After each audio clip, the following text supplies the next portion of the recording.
Buongiorno a tutti e benvenuti a questa nuova maratona streaming che parte dal Centro Servizi Culturali di Oristano, ma questa volta con due storici compagni di viaggio, la Biblioteca Gramsciana e la società NUR.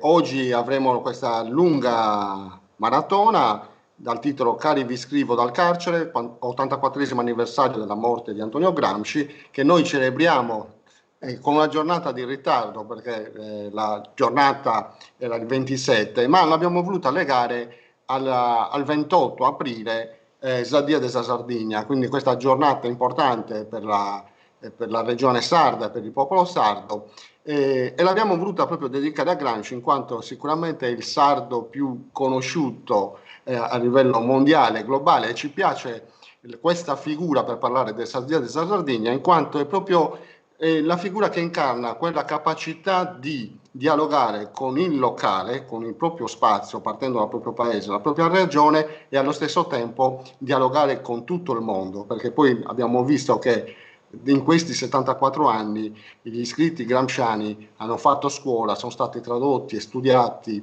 e hanno alimentato veramente il pensiero in tutto il mondo. E allo stesso tempo questo pensiero è ritornato anche a noi sardi, perché se anche oggi continuiamo a discutere, a parlare, a confrontarci, vuol dire che ci piace questo e avere la possibilità di avere questo grande connettore a livello internazionale, che è soprattutto una proposta continua di mettersi in discussione, di fare riflessioni sulla società nella quale viviamo, e crediamo che questo sia il modo migliore per far crescere un popolo come il nostro, come quello sardo, quello del confronto con tutti gli altri.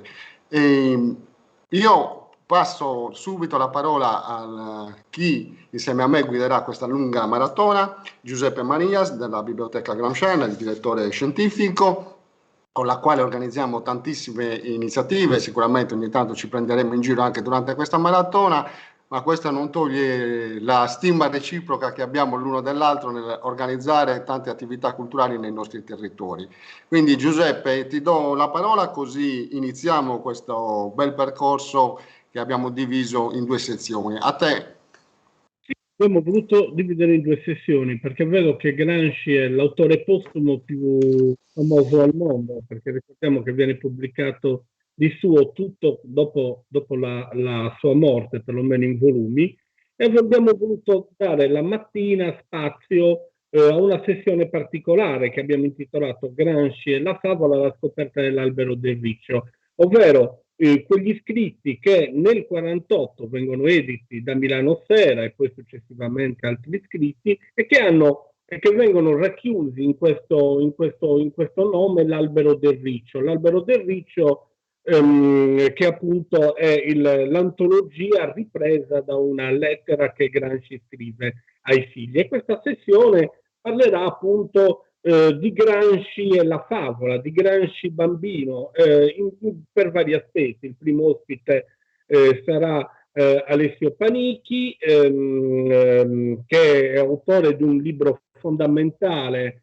per la scoperta di Gramsci bambino, uscito recentissimamente, Antonio Gramsci e la favola, edito ETS.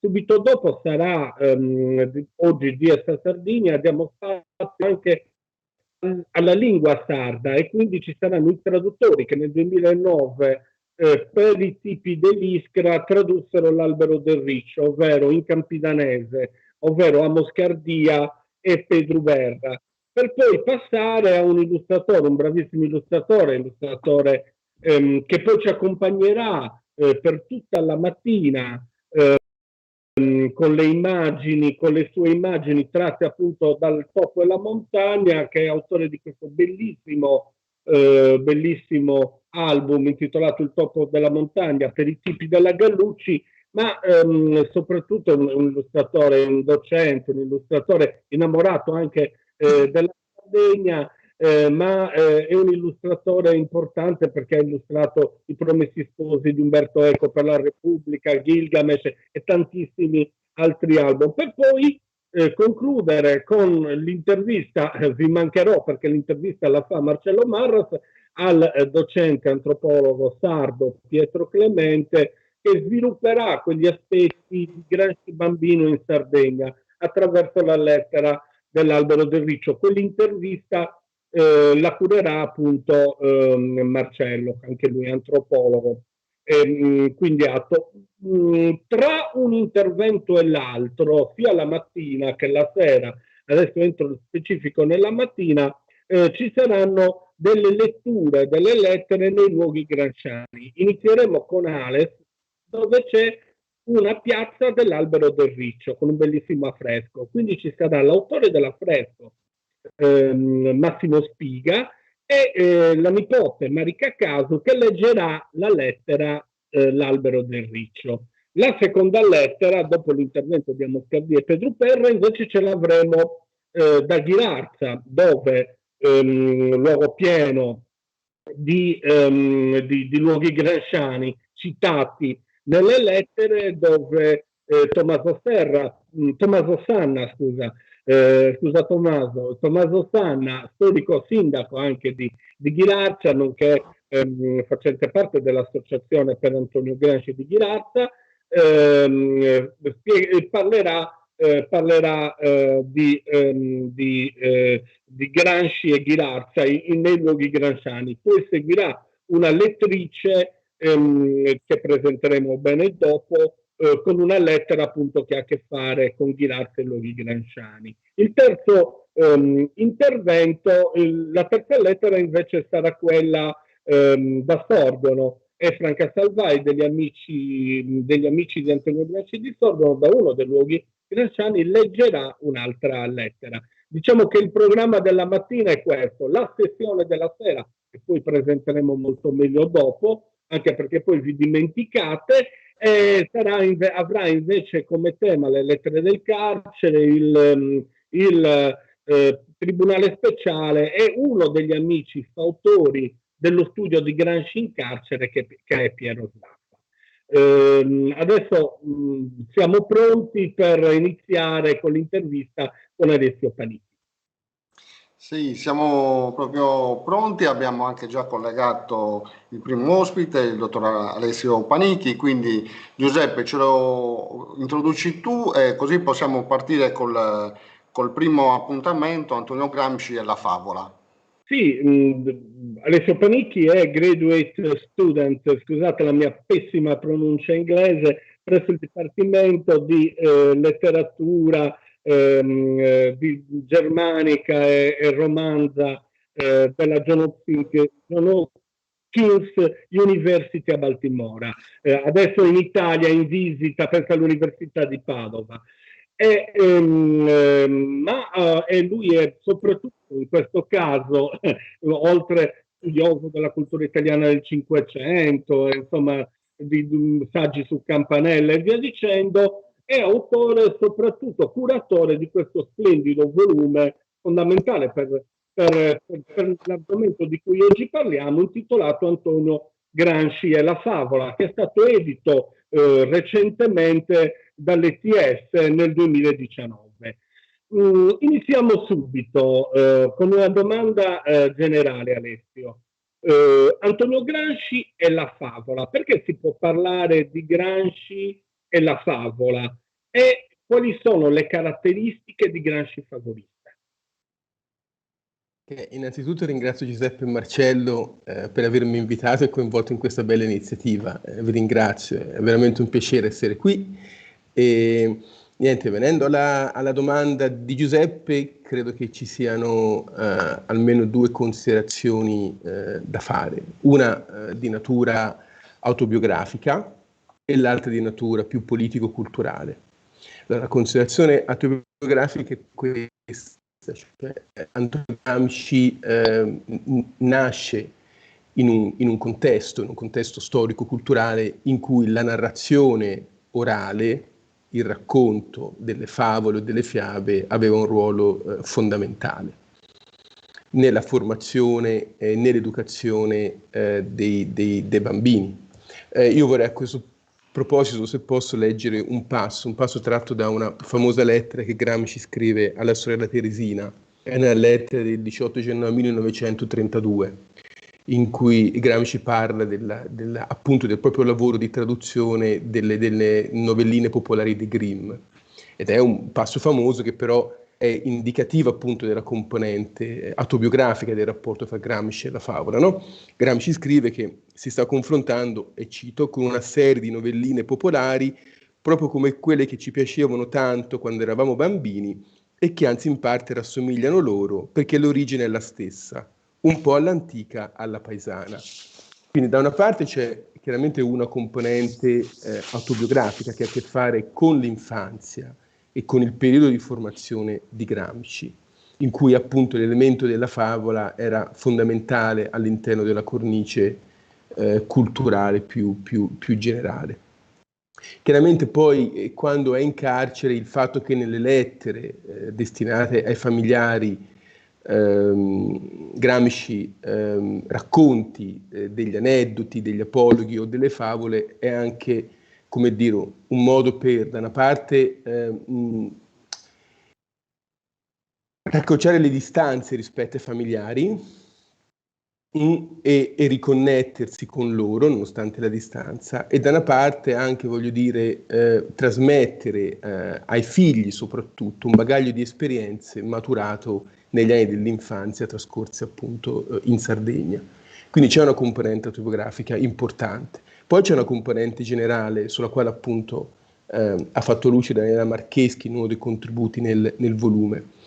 Cioè per la cultura ottocentesca, che è parte fondamentale della formazione di Gramsci, la favola, l'apologo, il racconto favolistico non è pensato soltanto come mezzo, strumento educativo, ma anche come strumento di critica politica, di critica sociale, di critica dei costumi, come un tentativo appunto di mettere in luce le contraddizioni della società in modo ironico, sarcastico e a volte anche irrisorio. E il fatto che, ad esempio, Gramsci negli scritti precarcerari, negli articoli di giornale, faccia frequentemente ricorso all'apologo, al racconto, o addirittura citi i Grimm, o faccia riferimento alle favole dei Grimm, rientra all'interno di questa tradizione. Cioè di una tradizione che appunto impiega la favola come strumento per scardinare, diciamo, lo status quo. Per cui ci sono questi due aspetti che secondo me sono fondamentali con la formazione complessiva di Gramsci uomo e di Gramsci intellettuale e militante politico. Sì. Nel 1947 esce la prima edizione delle Lettere dal carcere, nel 1948 esce il primo dei quaderni, ma anche un altro libro, un libro particolare perché innanzitutto non esce per Einaudi, esce per Milano Sera, ed è curato da un personaggio particolare, Giuseppe Ravegnani. Giuseppe Ravegnani, tra l'altro, aveva aderito al fascismo e non era un intellettuale organico al Partito Comunista, però quest'opera esce comunque da un'opera fondamentale, perché oltre ad avere le lettere per i ragazzi, c'è un'altra cosa fondamentale, alla prima vera biografia su Antonio Gramsci. Questa è la prima edizione per Milano Sera, questa è la bellissima sovracoperta e queste sono alcune incisioni, spero che si veda, scusate, del Riccio fatte da Felicità Frei. Ecco, 1978 esce L'Albero del Riccio, l'importanza di questa pubblicazione. Allora, sì, cioè, appunto il 1948 è un anno fondamentale, voglio dire, per la fortuna e l'affermazione, insomma, di Gramsci nel panorama politico-culturale italiano e successivamente internazionale. L'Albero del Riccio è importante appunto per una ragione soprattutto, appunto, che tu, Giuseppe, hai messo in luce, cioè Ravegnani, voglio dire, di fatto traccia una biografia di Gramsci pensata appunto per i bambini, per i piccoli lettori, però di fatto è la prima biografia di Gramsci scritta, perché fino al 1965, quando poi esce il lavoro di Giuseppe Fiore, non ci sono biografie su Gramsci e le notizie circa la sua vita sono abbastanza vaghe e confuse. perché quella di Ravegnani è di fatto, anche se pensata per i bambini, la prima autentica biografia di Gramsci. Ed è una biografia importante anche per un'altra ragione, perché fa luce sulla componente, diciamo così, sull'aspetto morale della figura di Gramsci, no? Come ha messo in luce appunto Francesca Antonini in un altro contributo del volume, Ravegnani non entra nel merito delle vicende politiche di Gramsci, né nelle vicende relative alla sua incarcerazione, forse perché le reputa inopportuna appunto in una biografia pensata per i bambini, ma fa luce invece soprattutto sulla vita di Gramsci e sulla forza morale, la struttura morale della sua vita e delle sue scelte, sulla vita che ha vissuto e sulle sofferenze che ha patito. E questo è importante anche per un'altra ragione, perché di fatto, voglio dire, è in continuità con una certa lettura di Gramsci offerta anche da Togliatti subito dopo la morte, nel tentativo di fare di Gramsci un punto di riferimento per i militanti comunisti in clandestinità. Cioè Gramsci era l'uomo integerrimo, disciplinato, capace di resistere all'oppressione, alle pressioni delle circostanze politiche, dunque era un modello di riferimento etico-politico-morale per chi in quegli anni, diciamo appunto tra il 37 e il 45, agiva nell'ombra della clandestinità. Quindi c'è questo aspetto molto importante. E l'Albero del Riccio, proprio in virtù di questa lettura, che è una lettura, diciamo così, immediata della figura di Gramsci, diretta, ha goduto di grande successo, insomma, infatti ha avuto numerose edizioni, anche perché fa luce su un aspetto di Gramsci che tuttora, voglio dire, coglie di sorpresa le persone. Perché a me è capitato anche recentemente di parlare con colleghi che ignoravano del tutto questa componente dell'attività di Gramsci, la sua attività appunto di traduttore dei Grimm, ma anche appunto di uomo con una certa familiarità con le favole, i racconti e gli apologhi. Per cui sì, il testo di Ravegnani da questo punto di vista è importante, indubbiamente. Sì, c'è un'altra componente nell'Albero del Riccio, nelle lettere che Gramsci scrive, che quello dice, faccio un esempio del Topo e la montagna, quando dice alla moglie vorrei che tu raccontassi, questo del racconto orale, ecco, quanto è importante questa tradizione che si porta a Gramsci del racconto orale nell'Albero del Riccio. Ma è fondamentale perché da una parte era fondamentale per gli uomini della sua generazione. Cioè noi oggi abbiamo difficoltà da questo punto di vista a capire l'importanza della comunicazione verbale, della trasmissione orale, del sapere e delle conoscenze, perché siamo abituati appunto a comunicare oggi attraverso i mezzi informatici e ieri attraverso la carta. Però Gramsci era figlio in un tempo in cui la comunicazione orale delle conoscenze e dei saperi era fondamentale. Era fondamentale anche chiaramente nella sua vita politica di militante politico. Il confronto, la discussione, il tentativo di persuadere l'interlocutore attraverso appunto il ricorso a appunto forme di comunicazione orale, verbale e retorico ovviamente. Per cui la componente dell'oralità è una componente fondamentale nel Gramsci, sia nel Gramsci intellettuale militante che nel Gramsci appunto favolista. Il fatto che lui chieda alla moglie di raccontare le favole ha a che fare appunto anche con la sua infanzia e con la Sardegna, che è una terra di grandi tradizioni orali, di grandi tradizioni appunto di narrazione orale di storie. Per cui anche qui ci sono di nuovo i due ambiti che si intrecciano, l'ambito autobiografico personale e l'ambito più propriamente politico-intellettuale. Benissimo. Gramsci è anche traduttore di favole, lo fa in alcuni quaderni e anche lì è bello perché lui traduce le favole affinché poi queste favole le possano leggere i figli. Ecco, Gramsci traduttore di favole, che traduttore è? Che favolista è? Questo è un aspetto interessante perché allora il fatto che che Gramsci decida di tradurre 24 delle 50 fiabe raccolte dai Grimm. Un secondo Alessio, chiedo alla regia, siccome qua stanno a fianco a me decespugliando, si sentono dei rumori? No, l'unico problema è per la tua barba, per il resto è tutto tranquillo, dai. No, siccome mi sono un po' preoccupato perché davvero stanno decespugliando e quindi, però il bello di vivere nei paesi è questo. Prego Alessio, scusami, ma ero un po' preoccupato. No, ecco, la particolare di Gramsci, traduttore delle favole. Sì, allora, il Gramsci in carcere traduce 24 delle 50 favole raccolte dai Grimm e contenute poi in un'antologia pubblicata. E questa scelta è una scelta significativa. Da una parte ha a che fare con quanto abbiamo detto circa appunto l'importanza della favola diciamo così, nel contesto di formazione di Gramsci. Dall'altra parte ha a che fare anche con l'interesse che Gramsci ha sempre avuto per il folklore, la letteratura popolare, le tradizioni popolari. Però poi certo c'è anche un aspetto, voglio dire, che è quello che emerge in una famosa lettera a Tania, l'esercizio, no? Cioè decide di appunto tradurre per rifarsi la mano, no? Mentre fa ordine nei propri pensieri.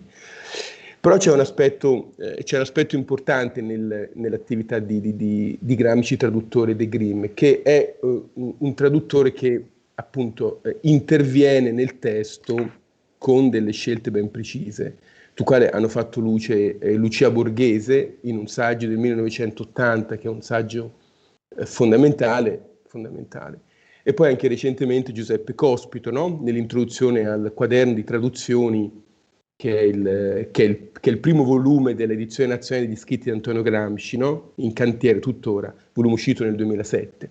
Cioè Gramsci, soprattutto perché chiaramente pensa a queste traduzioni come rivolte ai familiari, ai figli, ai nipoti, interviene da una parte laicizzando il testo di Gramsci, cioè lavorando su tutti i riferimenti a forme di spiritualità religiosa o di tradizione religiosa, laicizzandoli, e dall'altra parte sostanzialmente adattando al contesto italiano e sardo i nomi di animali, di luoghi, di fatti e vicende.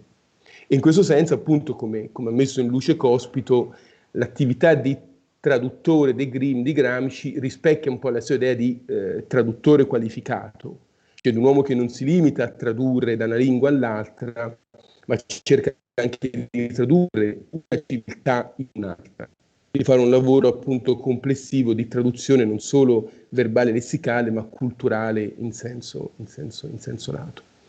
Per cui appunto il Gramsci traduttore è come dire, è parte della sua personalità, diciamo, della sua attività di intellettuale, di politica e della sua concezione appunto della cultura e della pedagogia anche. Sì, un'importante studiosa di Gramsci, che tra l'altro è stata nostra ospite nella prima maratona streaming, Luisa Righi, ha dato nuove suggestioni riguardanti gli apologhi, le favole, collegandoli agli scritti giornalistici. Ecco, quali possono essere svolte, diffuse queste suggestioni che Gramsci nei scritti giornalistici dà delle favole e degli apologhi? No, questa è una domanda interessante per almeno due ragioni. La prima perché credo che debba essere ancora compiuto un lavoro di analisi sistematica, appunto del ricorso ad apologhi o delle citazioni o riferimenti ai Grimm negli scritti precarcerari e soprattutto giornalistici, nel tentativo appunto di metterne in luce la funzione politica e anche polemica a tratti, perché poi Gramsci è stato anche un grande polemista nei quaderni, ma soprattutto negli articoli di giornale, è un grande polemista e spesso appunto l'apologo, il racconto, la fiaba svolge questa funzione polemica. Quindi c'è questo aspetto. L'altro aspetto importante è a che fare appunto con la rilevanza della produzione precarceraria. Su questo recentemente Francesca Antonini nel suo volume uscito in lingua inglese su Cesarismo e Bonapartismo in Gramsci sì, sì.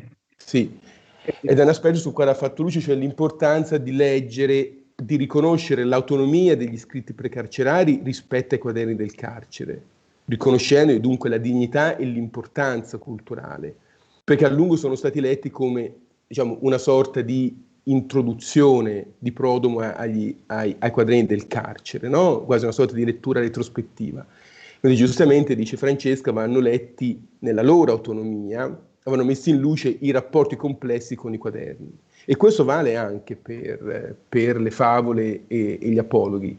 Cioè un lavoro del genere è importante anche perché appunto mette in luce la rilevanza degli scritti giornalistici, che non sono soltanto, diciamo, una via che conduce ai quaderni, ma sono una tappa importante dell'attività di Gramsci, della sua formazione di intellettuale.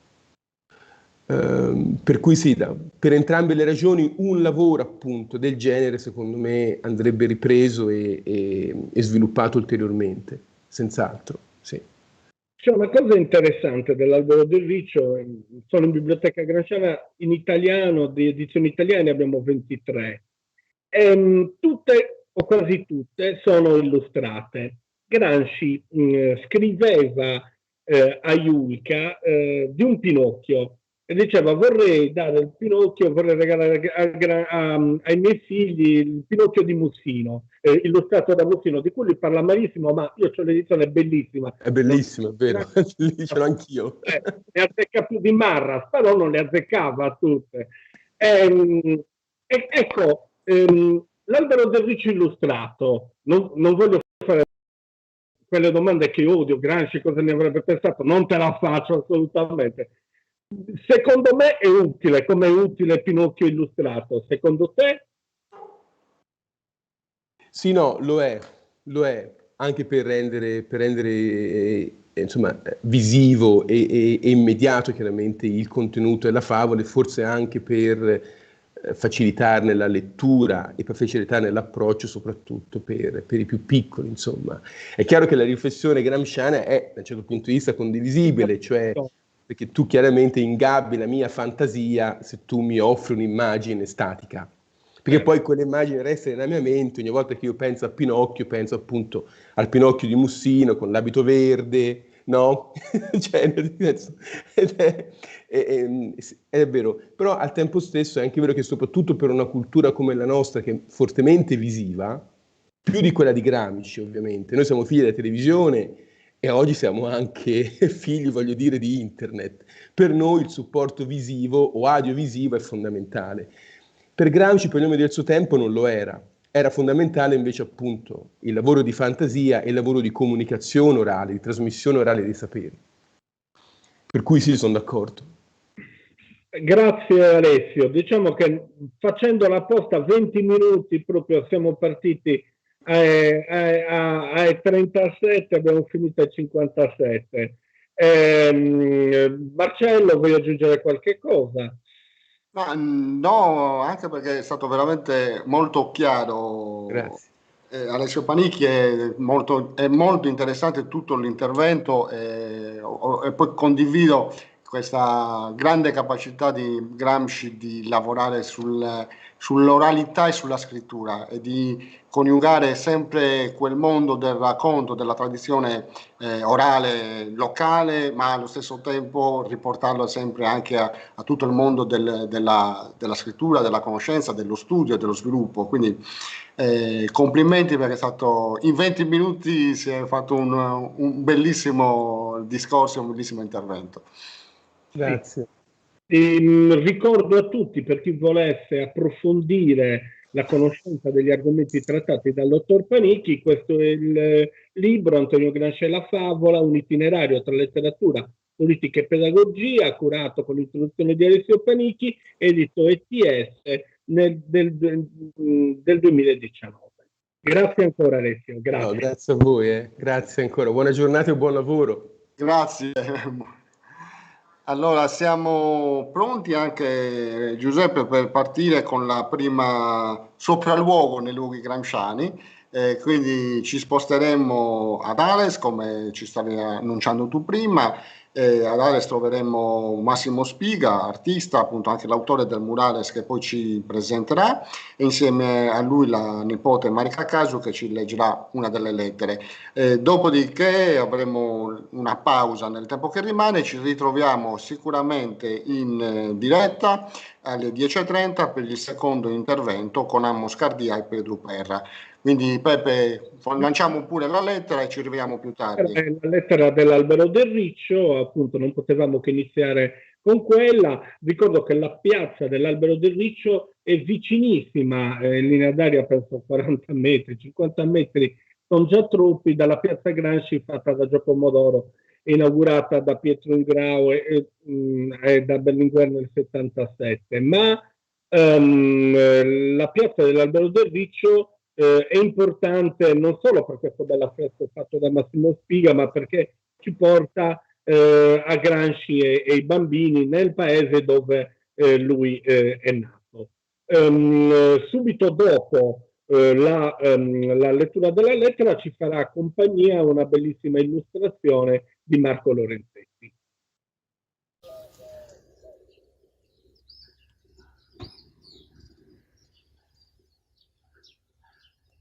Ci troviamo nella piazza Albero del Riccio, pensata per i bambini, per il loro gioco, voluta dal comune di Ales, e trae origine dal racconto che scrisse Gramsci in una lettera inviata al figlio Delio.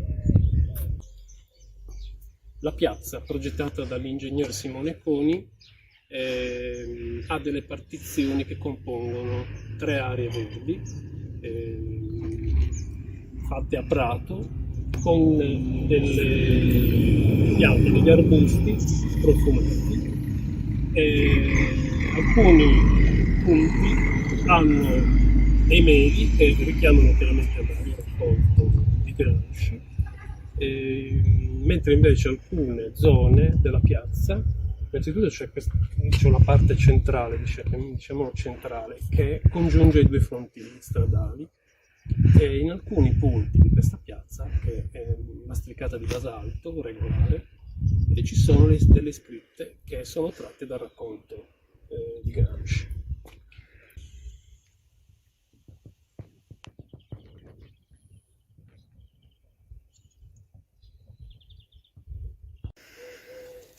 La piazza è priva di elementi verticali, quindi si sviluppa completamente in orizzontale, quindi diciamo che non altera la percezione dei luoghi. Sullo sfondo di questa piazza emerge in verticale il murale L'Albero del Riccio, di cui sono l'autore, voluto dall'associazione Casa Natale Antonio Gramsci. È stato realizzato nel 2017. Il murale è un'opera pittorica e questo lavoro risponde a quei requisiti di valore estetico e di valore sociale che i murales devono avere, cioè espressioni libere, creative e popolari. Il murale è stato concepito per i bambini e racconta loro la storia dell'Albero del Riccio, chiamandoli a giocare. Antonio Gramsci era rinchiuso nel carcere di Turi, in provincia di Bari, quando scrive al proprio figlio Delio alcuni racconti che riguardano animali, tra i quali c'è anche il racconto dell'Albero del Riccio. Era un modo per tenere, diciamo, vicino alla famiglia, stringersi intorno alla famiglia, considerando anche che il figlio Giuliano, l'ultimo, non lo vide nemmeno nascere. Nel murale Antonio Gramsci e i figli Delio e Giuliano sono raffigurati insieme e partecipano al racconto dell'Albero del Riccio. È un'invenzione, una immagine che rievoca una fotofamiglia, però è un'invenzione iconografica, esiste soltanto in questo murale come immagine. E, attraverso questa rappresentazione si è voluto esprimere l'amore paterno nei confronti dei figli, che non vedeva crescere intorno a sé. La storia si può leggere seguendo il murale. Ho seguito il racconto facendo soltanto delle piccolissime modifiche che non cambiano la sostanza della storia. Al centro della rappresentazione dell'intero murale c'è l'albero, il melo, che raccoglie l'intera narrazione.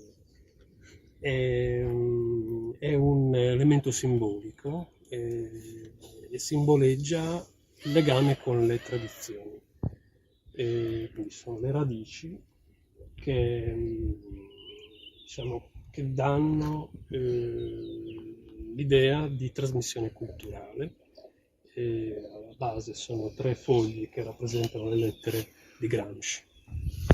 Tutto l'insieme è una visione parallela e intersecante di tempo e di spazio, dove Gramsci e i suoi figli, Gramsci adulto, Gramsci bambino, e tutti insieme alle nuove generazioni rappresentate sulla destra, partecipano all'evento narrato.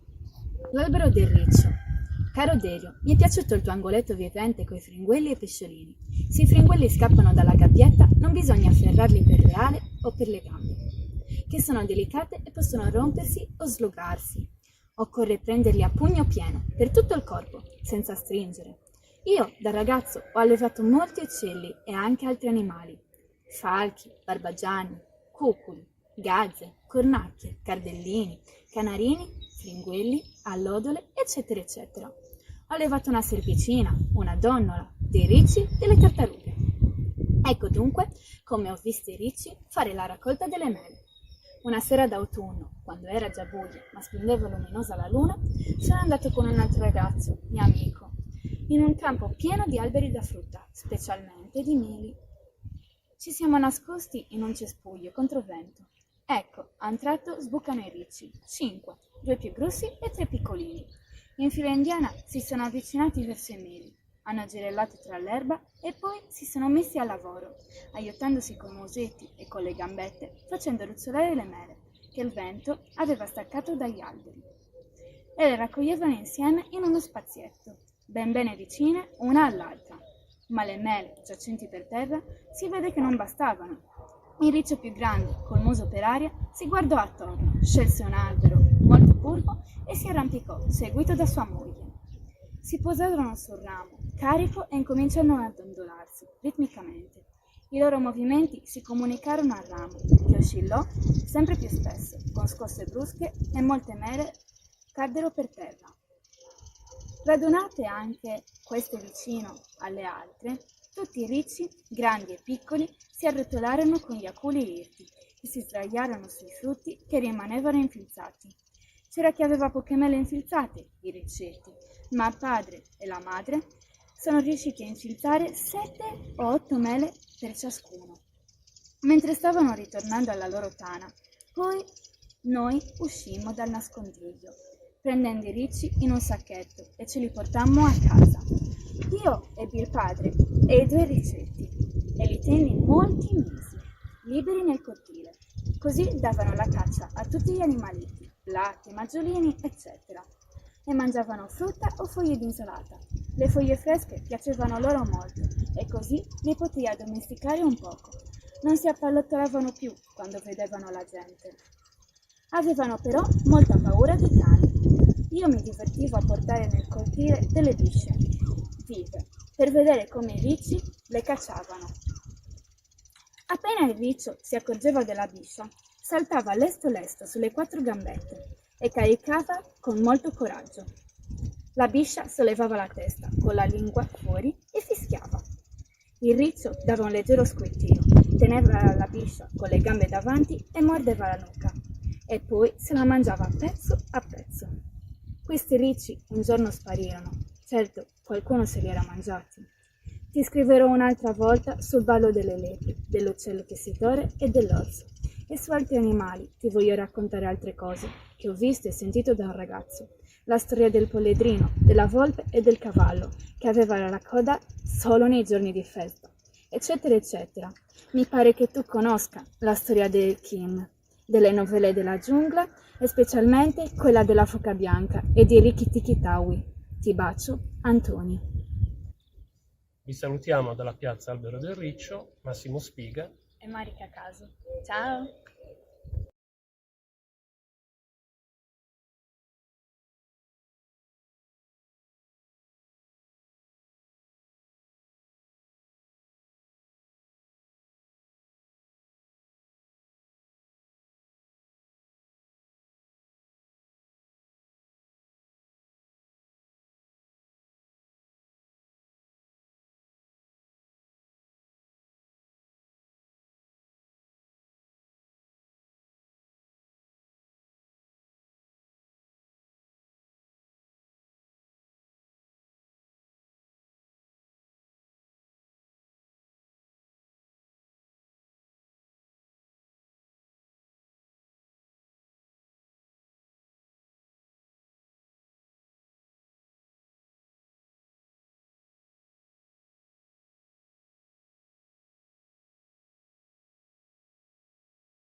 Eccoci qua alle 10:30, pronti per il secondo step di questa maratona dedicata a Antonio Gramsci, Cari vi scrivo dal carcere, quindi con Giuseppe Manias che ci sta guidando tra i diversi ospiti. Questa volta parliamo del Gramsci tradotto nella sua lingua, o meglio nelle sue lingue, perché poi l'opera che presentiamo è presentata nelle due varianti, logudorese e campidanese. Quindi Giuseppe, ci presenti gli ospiti che ci hanno raggiunto, quindi tra l'altro adesso abbiamo un bel collegamento, abbiamo Giuseppe che è collegato da Pau, Amos che l'abbiamo da Sinai e Pedro da Soleminis, quindi abbiamo diverse aree della Sardegna in questa giornata particolare collegate insieme. Prego Giuseppe. Sì, allora abbiamo ospiti Pedro Berra e Amos Cardia, sono due operatori linguistici, linguisti e operatori di bilinguismo. Nel 2009 esce un libro importante per i tipi dell'ISCA, quindi sono già passati 12 anni e cari Amos e Pedro state invecchiando anche voi, nonostante non sembri, e quindi esce un libro di traduzioni con una bellissima presentazione di Antonello Garau, sempre in sardo, e in cui in 3 belle colonne vediamo l'italiano, il sardo campidanese e il sardo, ghilarzese o logudorese, tradotto per l'occasione da Giovanni Antioco Mura. Ma quando si parla di lingua, e quindi voi che siete operatori di bilinguismo lo sapete sempre, Gramsci diceva una cosa, Gramsci nasce come linguista, allievo di Bartoli, insomma, quindi con la linguistica aveva una sua forte legame, ma Gramsci dice una frase molto interessante che mi piacerebbe che su questo voi interagiste, su questa domanda voi interagiste, dice: quando si parla di lingua sono sottese, sottintese tante cose importanti. Ecco, queste quali sono? Ecco, come vedete il Gramsci linguista. Casomai diciamo, continua Pedro, insomma, vedete voi. Sì, la frase esatta mi sembra, se ci stiamo riferendo alla stessa, mi sembra che fosse: quando nella vita di un popolo emergono i problemi della lingua, significa che stanno emergendo tutti i problemi economici e politici. Questa frase, tra l'altro, è all'origine di questo lavoro, ossia l'albero del riccio potrebbe sembrare un'operazione puramente epistolare, letteraria, però è all'origine della nostra traduzione perché io con questa frase introdussi la mia tesi di laurea nel lontano 2002 e un editore di Ghilarza, Manlio Manca, che poi è uno dei soci della casa editrice Iskra, rimase colpito e quindi mi chiese se fosse stato disponibile a tradurre l'albero del riccio. Io coinvolsi Pietro e da lì inizio questa ulteriore nostra avventura. Ora, per quel che riguarda me, poi chiaro che Pietro risponderà per sé, per quel che riguarda me, questa ispirazione e questa consapevolezza è stata tutto, nel senso che nel 2008 già io e Pietro avevamo un profilo lavorativo avanzato e quando Manlio Manca ci chiese questo lavoro, che sarebbe stato per la causa, nel senso che gli accordi erano che ci avrebbe poi regalato un certo numero di copie, ma tutto lì. E io avevo aderito proprio per questo, perché si trattava di Gramsci, si trattava di uno studioso e di un attivista che si era contraddistinto, per quanto abbia fatto il tempo a farlo, in modo positivo già su questi temi, e quindi valeva la pena dare il nostro contributo per la prosecuzione di questo impegno. Quindi tradurre in sardo queste sue lettere per me significò renderle interne a un movimento che in quegli anni si stava affermando e che continua tuttora, che è della fruizione della lingua sarda fuori dal folklore, fuori dai generi letterari soliti come la poesia. Quindi significava fare in modo che, per esempio, le maestre avessero dei testi adeguati per la lettura, per la narrativa, per i lavori con i loro alunni, con le loro alunne. Questo peraltro è successo. Una classe di Selegas adottò L'albero del riccio tradotto in sardo, e poi la maestra mi mandò delle lettere, dei commenti di ciascuna alunna, di ciascun alunno sulla loro esperienza nella lettura e nello studio di queste lettere. E quindi, insomma, Gramsci purtroppo ce l'hanno tolto, noi magari nati nel 75, io e Pietro non l'avremmo conosciuto comunque, però nei primi anni, dopo la seconda guerra mondiale, magari avrebbe potuto dare un contributo molto valido anche in questo senso. Pedro. Confermo e condivido le posizioni di Amos. Voglio aggiungere, guardando alle situazioni internazionali, che Gramsci dice una cosa che oggi praticamente tutti dicono. Quando si discute di lingua, si discute di altre questioni relative alla decolonizzazione, liberazione nazionale dei popoli oppressi. Basta pensare che tutti gli stati mondiali sono plurilingui. C'è sempre una lingua dominante che è parlata dal popolo dominante, e le lingue invece dei popoli che all'interno di quello Stato sono stati presi o con la violenza o con diciamo il ricatto.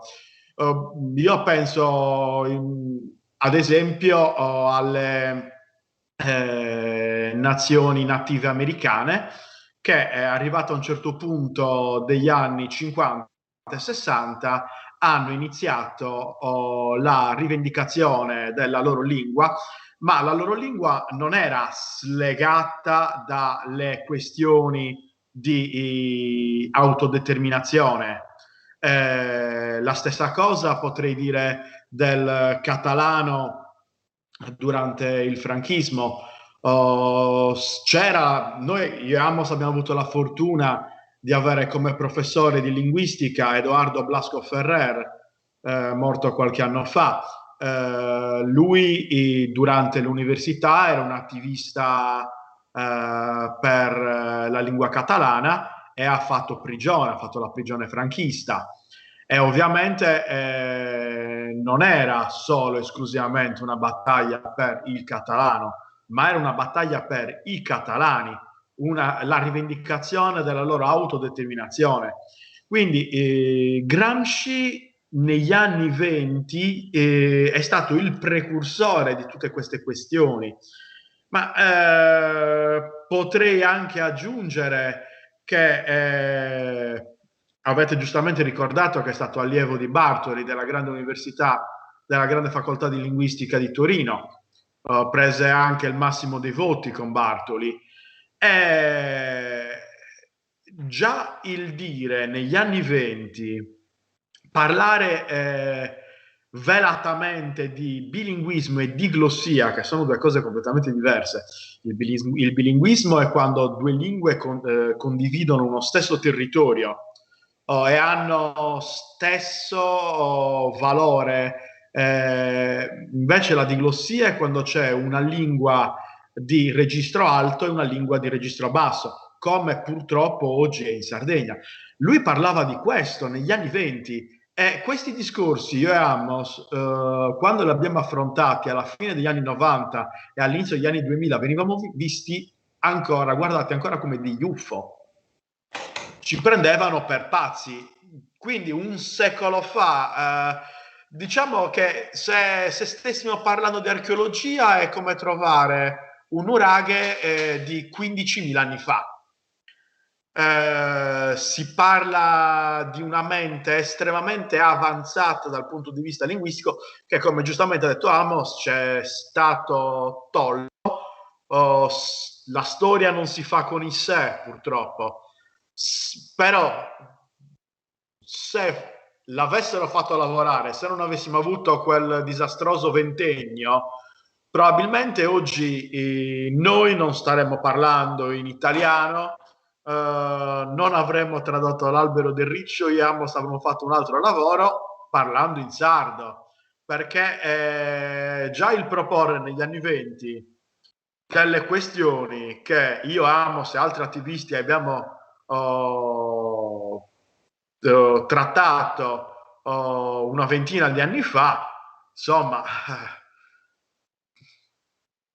sarebbe stato meglio. Purtroppo è andata così. Il nostro lavoro, come ha detto giustamente Amos, è stato quello di recuperare un gap.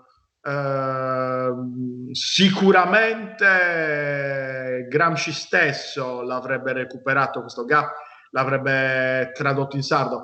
Io penso anche una cosa, che essendo alcuni mi hanno chiesto, ma allora Gramsci perché non ha scritto in sardo queste lettere al carcere? Non dimentichiamo un fatto, la censura di prigione. Io sinceramente non credo che il regime fascista avrebbe messo a disposizione di un carcere un traduttore giurato di lingua sarda per controllare quello che Gramsci scriveva.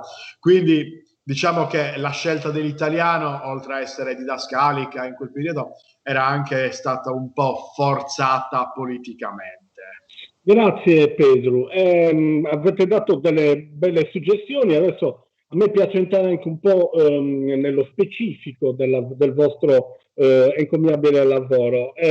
Partirei con una domanda ad Amos. Gramsci, quando traduce e quando scrive anche le lettere, faccio un esempio, quella del topo e la montagna, la scrive è una lettera a Julka, dice: io vorrei che tu raccontassi il suo stesso atto di tradurre affinché poi si possa raccontare ai propri figli le favole, quelle che noi chiamiamo Sugontu. Ecco, quanto questo aspetto in Gramsci e anche in Gramsci traduttore è presente nell'albero del riccio. Sicuramente Gramsci partecipava alla attitudine dell'epoca in tutte le comunità sarde all'oralità. Il modo di comunicare della società sarda di oggi non è il modo che aveva la società sarda dei primi decenni del Novecento. Oggi quasi noi più scriviamo che parliamo. Non era così ai tempi del Gramsci, ma neanche del Gramsci adulto. perché quelli erano tempi in cui la trasmissione delle conoscenze avveniva quasi esclusivamente verbalmente, oralmente, con la comunicazione orale.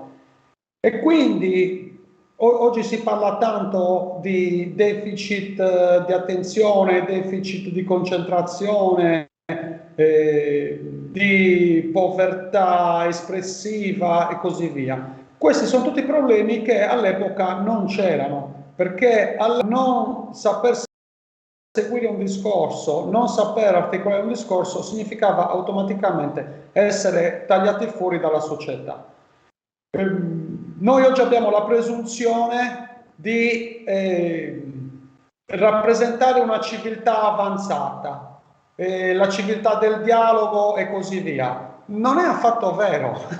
Il fatto di avere tanti mezzi di comunicazione che prima non c'erano non significa automaticamente che ci sia qualità della comunicazione.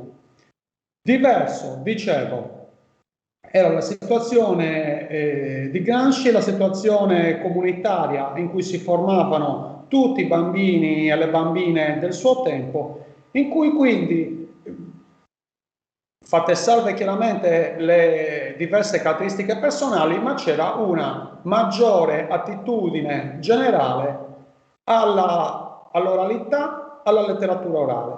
Quindi ciò che per noi oggi sembra qualcosa di speciale, per le donne e gli uomini dell'epoca era la normalità, il raccontare delle storie, il intrattenersi con dei racconti, con delle conversazioni, era la normalità. In questo senso Gramsci, grazie alla sua grandezza umana e intellettuale, è un campione, nel senso che Gramsci con qualunque testo si misuri, sia un racconto proprio, sia una traduzione di un racconto altrui, porta sempre un risultato eccellente, facilitando il lavoro a chi legge, perché uno degli indici di una mente brillante, di una capacità brillante, esercitata, qual è? E poi la possibilità di una fruizione lineare e serena per gli altri. Questo per esempio si dice tanto del Vangelo, che sia un testo facilmente fruibile, non perché derivi da una illuminazione divina, ma perché ci hanno lavorato in tantissimi per secoli fino ad arrivare a quella stesura efficace e accessibile allo stesso tempo. Questi due criteri, dell'efficacia e della contemporanea accessibilità, anche a chi non ha una grandissima formazione intellettuale, anche a chi non ha una grandissima istruzione, sono presenti anche in Gramsci. In questo senso, dicevo, ci ha facilitato molto il lavoro. Perché? Perché noi ci siamo ritrovati un testo di partenza, la famosa LP, lingua di partenza quando si traduce, piuttosto accessibile, che rende poi facile e piacevole il lavoro di traduzione, perché non ci sono periodi involuti, perché tutto procede in modo lineare, non ci sono alterazioni di ritmo e così via. Quindi anche in questo senso l'opera di Gramsci e queste lettere le consigliamo per chi voglia studiare ciò che oggi si chiama il plain language, cioè oggi diamo nomi in inglese credendo di scoprire l'acqua calda, in realtà sono concetti già individuati, non dico nei secoli scorsi, ma nei millenni scorsi. Noi possiamo prendere certe riflessioni di autori greci e già contengono tutte queste notazioni. Quindi chiamiamola in italiano, visto che in questo seminario che è seguito anche dalla penisola parliamo in italiano, è un esempio mirabile di lingua appiana che rimane tale non solo quando si tratta di pensieri propri, ma anche quando si tratta di pensieri riportati. Grazie Amos. Pedro, Gramsci fa anche, riprendendo una vecchia frase data a Monti, fa il traduttore dei traduttori delle favole, è una peculiarità interessante. C'è questa peculiarità che si lega anche a un'altra, il fatto che Gramsci voi l'avete tradotto in campidanese, ma non era la lingua che Gramsci avrebbe parlato in sardo, essendo di Ghilarza come il nostro mega direttore Marras. Ma questa cosa vi ha dato delle difficoltà nella traduzione oppure l'avete affrontata con dei caratteri crismi ben precisi? No, assolutamente nessuna difficoltà. Gramsci, essendo un linguista, lui aveva visto oltre le questioni dialettali, di varietà. Lui già parlava nella lettera alla sorella, la famosa lettera teresina, il sardo è una lingua. Lui riconosce il fatto che il sardo il sardo, essendo una lingua, abbia due codici scritti ormai da un millennio, perché i primi scritti sono del 1060, quindi ci stiamo avvicinando al primo millennio del sardo scritto, non è assolutamente da vedere come un handicap.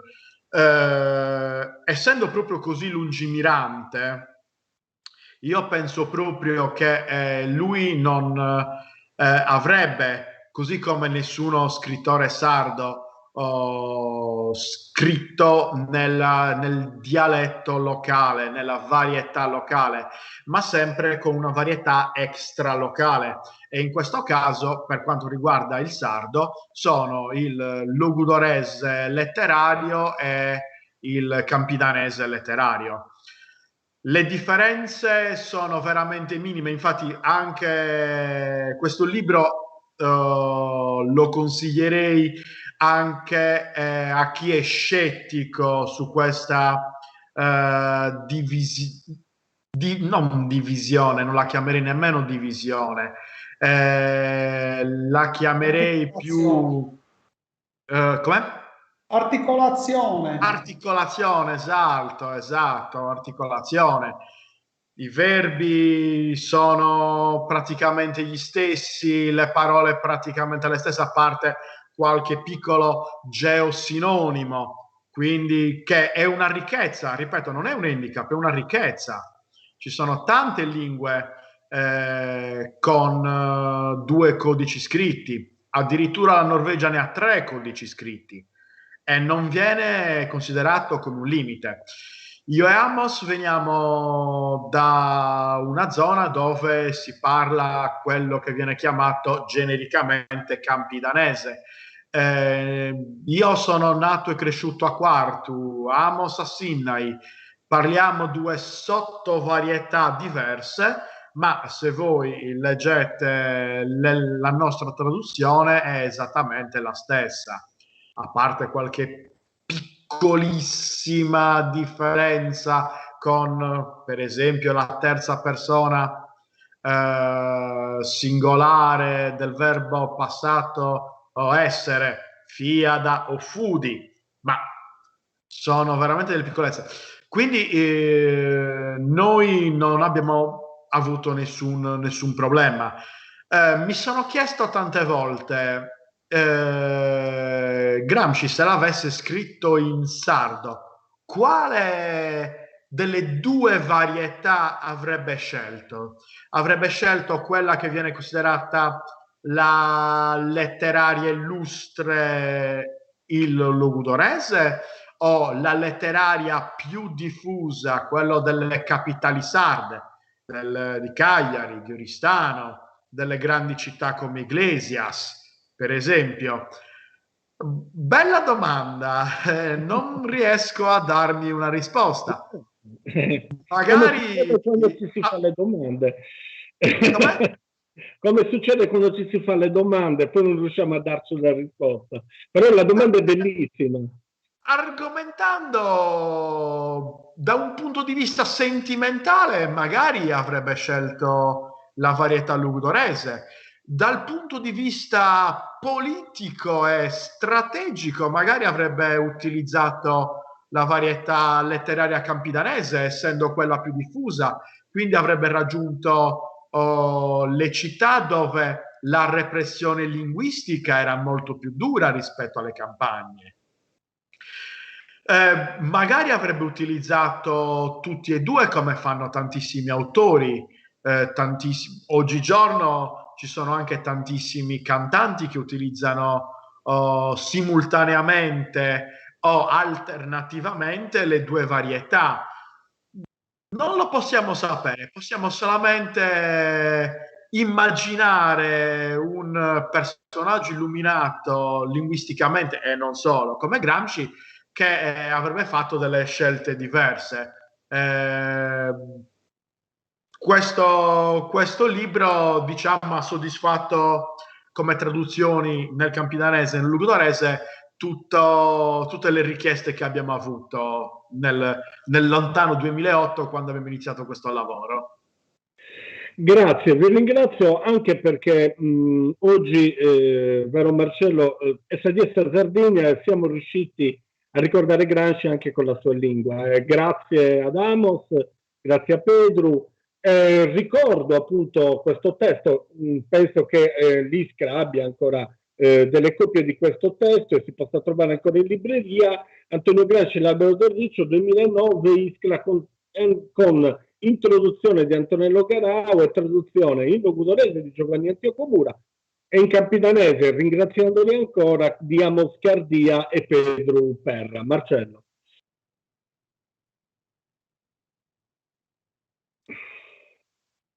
Non ti senti? Marcello? Il microfono spento. Ok, sì, avevo dimenticato il microfono spento, mi scuso. Stavo dicendo, ne approfitto perché appunto chi ha tradotto nella variante, diciamo, lugudorese ghilarzese, Giovanni Antioco Mura, purtroppo alcuni anni fa ci ha lasciato, quindi ne approfitto anche per ringraziarlo perché era un poeta, grande studioso anche della variante locale ghilarzese della nostra lingua. Condivido praticamente tutto quello che è stato detto da Amos e da Perdu. Sarebbe bello magari in un prossimo futuro organizzare invece un incontro in lingua, cioè ragioniamo in sardo, ognuno con la sua variante, ma noi anche tutto questo appuntamento con Perdu e Amos l'abbiamo preparato in sardo, nel senso che siamo sempre sentiti con le nostre varianti diverse, eppure ci siamo sempre comprendesi a pari, cioè ci siamo sempre capiti senza nessun problema. Cioè questa è una scusante che altri usano, che non ci capiamo. Però questo discorso è molto interessante. In questa giornata del 28 aprile, appunto, per evitare quello che a volte in questa giornata è passato e ancora passa, di fare una questione folcloristica nel senso negativo della parola folcloristica, cioè questa giornata io ritengo sia fondamentale per gettare spunti e riflessioni per lavorare negli altri 364 giorni dell'anno su questi temi, perché non è la Essadiesta Sardegna che risolve una questione, la questione è una battaglia politica che va portata avanti costantemente e questo dipende da tutti noi sardi, prima di tutto. Quindi vi ringrazio, speriamo appuntamento per impostare invece un discorso più lungo e più sviluppato su queste tematiche, che sono tematiche molto importanti, appunto nel pensiero di Gramsci tornano spesso con delle riflessioni molto precise e molto anche tecniche, come giustamente voi avete ricordato. Peppe, proseguiamo con la prossima tappa. La prossima tappa andiamo in un luogo gramsciano importante che è... Hai detto tu un luogo gramsciano importante, quindi io non... Anzi, e che purtroppo ogni tanto qualcuno ma comunque è importantissimo che appunto Ghilarza, dove Tommaso Sanna, che voglio dire ex sindaco, ma anche studioso attentissimo delle cose ghilarzesi che hanno a che fare con Gramsci, ricordo ad esempio il libro sul centro della lettura, ma anche l'urbanistica a Ghilarza, uno studioso veramente molto attento, parlerà dei luoghi gramsciani citati nelle lettere, e leggerà Lara Caddeo. Mi preme ringraziare l'Associazione per Antonio Gramsci, di cui fanno parte e Lara e Tommaso, che hanno dato questo contributo per la buona riuscita di questo video, di questo contributo, di questa lettura. Quindi adesso partiamo con la lettura e la spiegazione di Tommaso e Lara, poi subito dopo ci sarà un'immagine di Marco Lorenzetti che ci accompagna in questa lunga maratona. Aggiungo solo un'altra cosa, Giuseppe, diciamo che in questo video, che è proprio nei luoghi, perché saremo davanti alla torre, davanti alla chiesa di San Palmerio, vicino alla vallata di Canale, luoghi gramsciani, abbiamo anche un altro elemento che purtroppo entra nel video e che ogni tanto lo disturba, che è il vento, ma in quella zona il vento fa da padrone costantemente.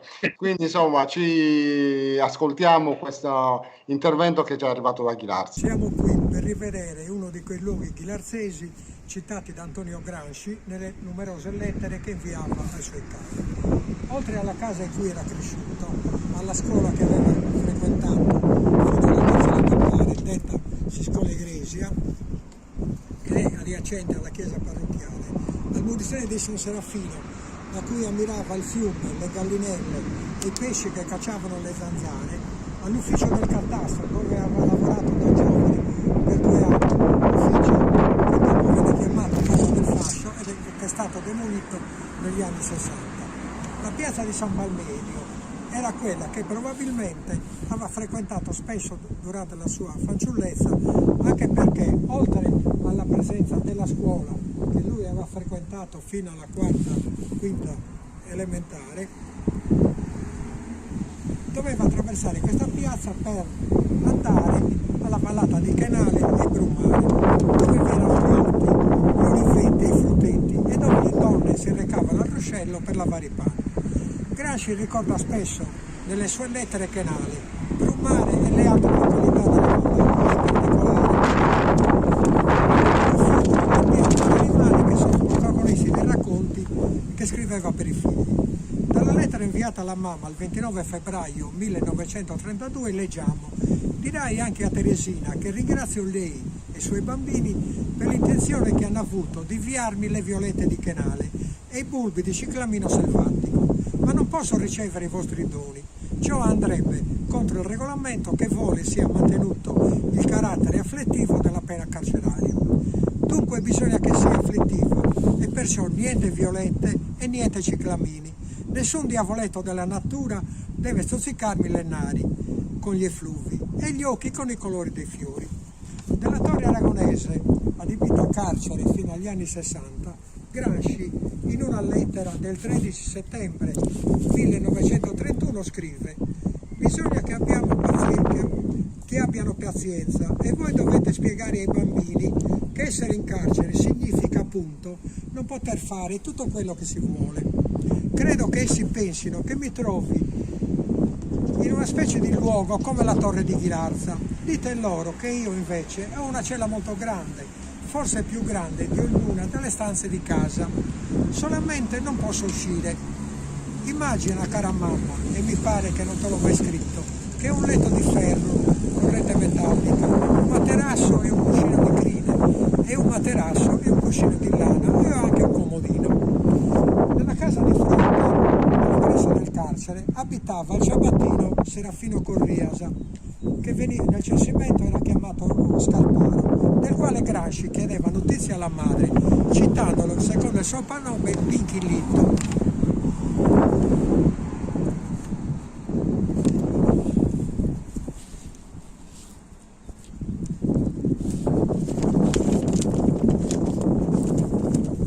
Quindi adiacente alla chiesa di San Palmerio Palmirio l'antica Cappella del Rosario, come prima ho detto, dove Gramsci aveva frequentato la quarta e la quinta elementare. San Palmirio è il santo più venerato dai ghilarzesi.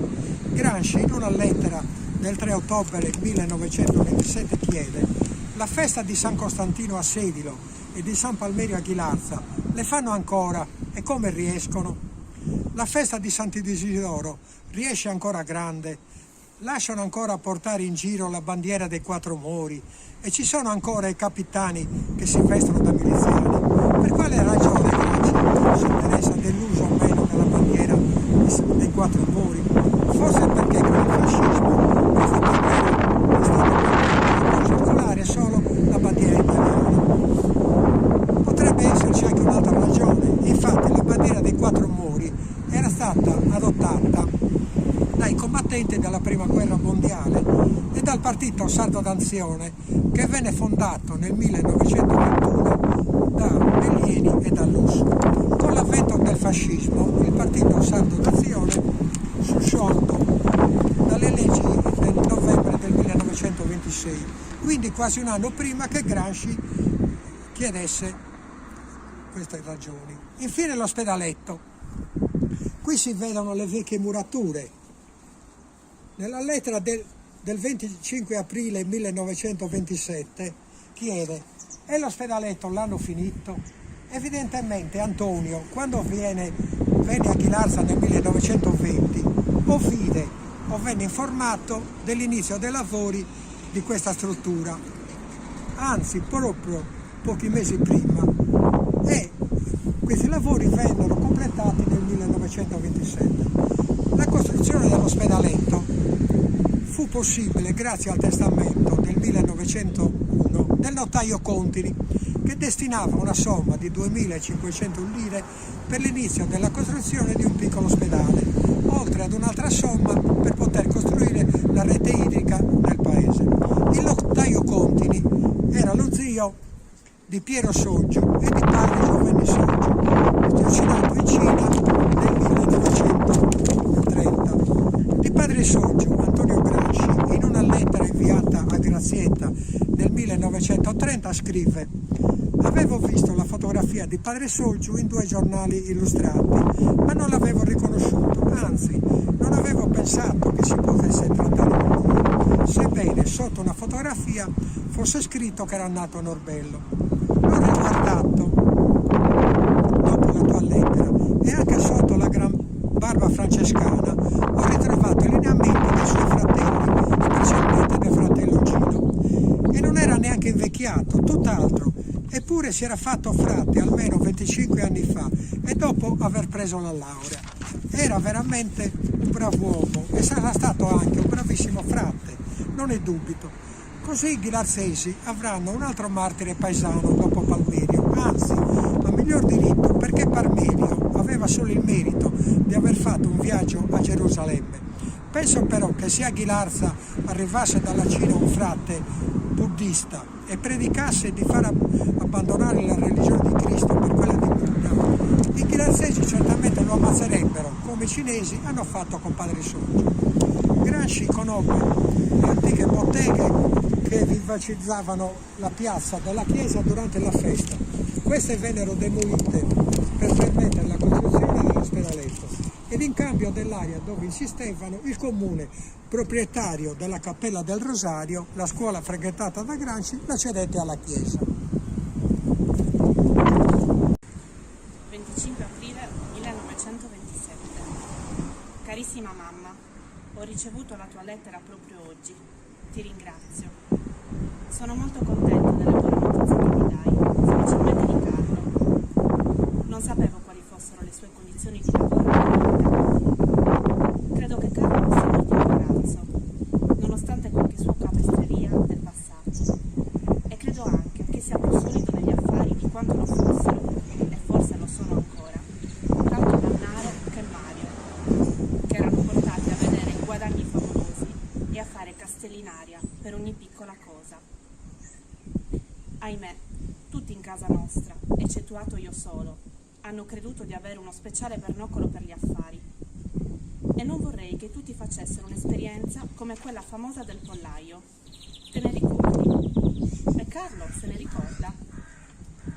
Bisognerebbe ricordarglielo a sempiterno scorno dei Gramsci che vogliono fare degli affari. Io me ne ricorderò sempre, anche perché quelle galline, che non facevano mai l'uovo, mi hanno beccato e rovinato 3 o 4 romanzi di Carolina Invernizio. Meno male. La mia vita scorre sempre uguale. Leggo, mangio, dormo e penso. Non posso fare altro. Tu però non devi pensare a tutto ciò che pensi e specialmente non devi farti illusioni. Non perché io non sia sicuro di rivederti e di farti conoscere i miei bambini. Riceverai la fotografia di Delio, come ti ho annunziato. Ma Carlo non te ne aveva consegnata una nel 1925, quando Carlo venne a Roma? E Chicchino Mameli ti aveva dato uno scudo di argento che avevo mandato a me perché si facesse fare un cucchiaino? E una tabacchiera di legno speciale per te? Mi sono sempre dimenticato di domandarti queste cose. Ma perché sono anche arcisicuro che sarò condannato, e chissà quanti anni. Tu devi capire che in ciò non c'entra per nulla né la mia rettitudine, né la mia coscienza, né la mia innocenza o colpevolezza. È un fatto che si chiama politica, appunto perché tutte queste bellissime cose non c'entrano per nulla. Tu sai come si fa con i bambini che fanno la pipì nel letto, vero? Si minaccia di bruciarli con la stoppa accesa in cima al forcone. Ebbene, immagina che in Italia ci sia un bambino molto grosso che minaccia continuamente di fare la pipì nel letto di questa grande genitrice di biade e di eroi. Io e qualche altro siamo la stoppa o il cencio accesa che si mostra per minacciare l'impertinente e impedirgli di insudiciare le candele della sua bambina. Poiché le cose sono così, non bisogna né allarmarsi né illudersi. Bisogna solo attendere con grande pazienza e sopportazione. Va là, tu sei ancora forte e giovane e ci rivedremo. Intanto scrivimi e fammi scrivere dagli altri. Mandami tante notizie di Ghilarza, di Abasanta, di Boroneto, di Cadasuni e Toristano. Zia Angiona Puzzolo vive ancora. E chi è il podestà? Felle Tarigia, e Nassi cosa fa? Gli zii Toristano vivono ancora. Zio Serafino non sa che ho dato una medaglia al mio bambino. E l'ospedaletto? L'hanno finito? E le case popolari a Caretto? Le hanno continuate? Vedi quante cose voglio sapere. E si parla, come penso, di unire Ghilarza e la Basanta, senza che gli abasantesi insorgano in armi. E il bacino del Tirso serve finalmente a qualcosa. Scrivimi e mandami le fotografie, specialmente dei bambini. Baci a tutti e tanti, tanti a te. Nino. E Grazietta, perché non mi scrive neanche un rigo?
Eccoci qua per la terza tappa di questa nostra maratona, quindi proseguiamo, insomma siamo contenti e speriamo che continui a funzionare tutto bene, siamo contenti anche di tutte le persone che stanno seguendo e sappiamo insomma che Gramsci riesce sempre a catturare l'attenzione, per fortuna ancora, di tante persone.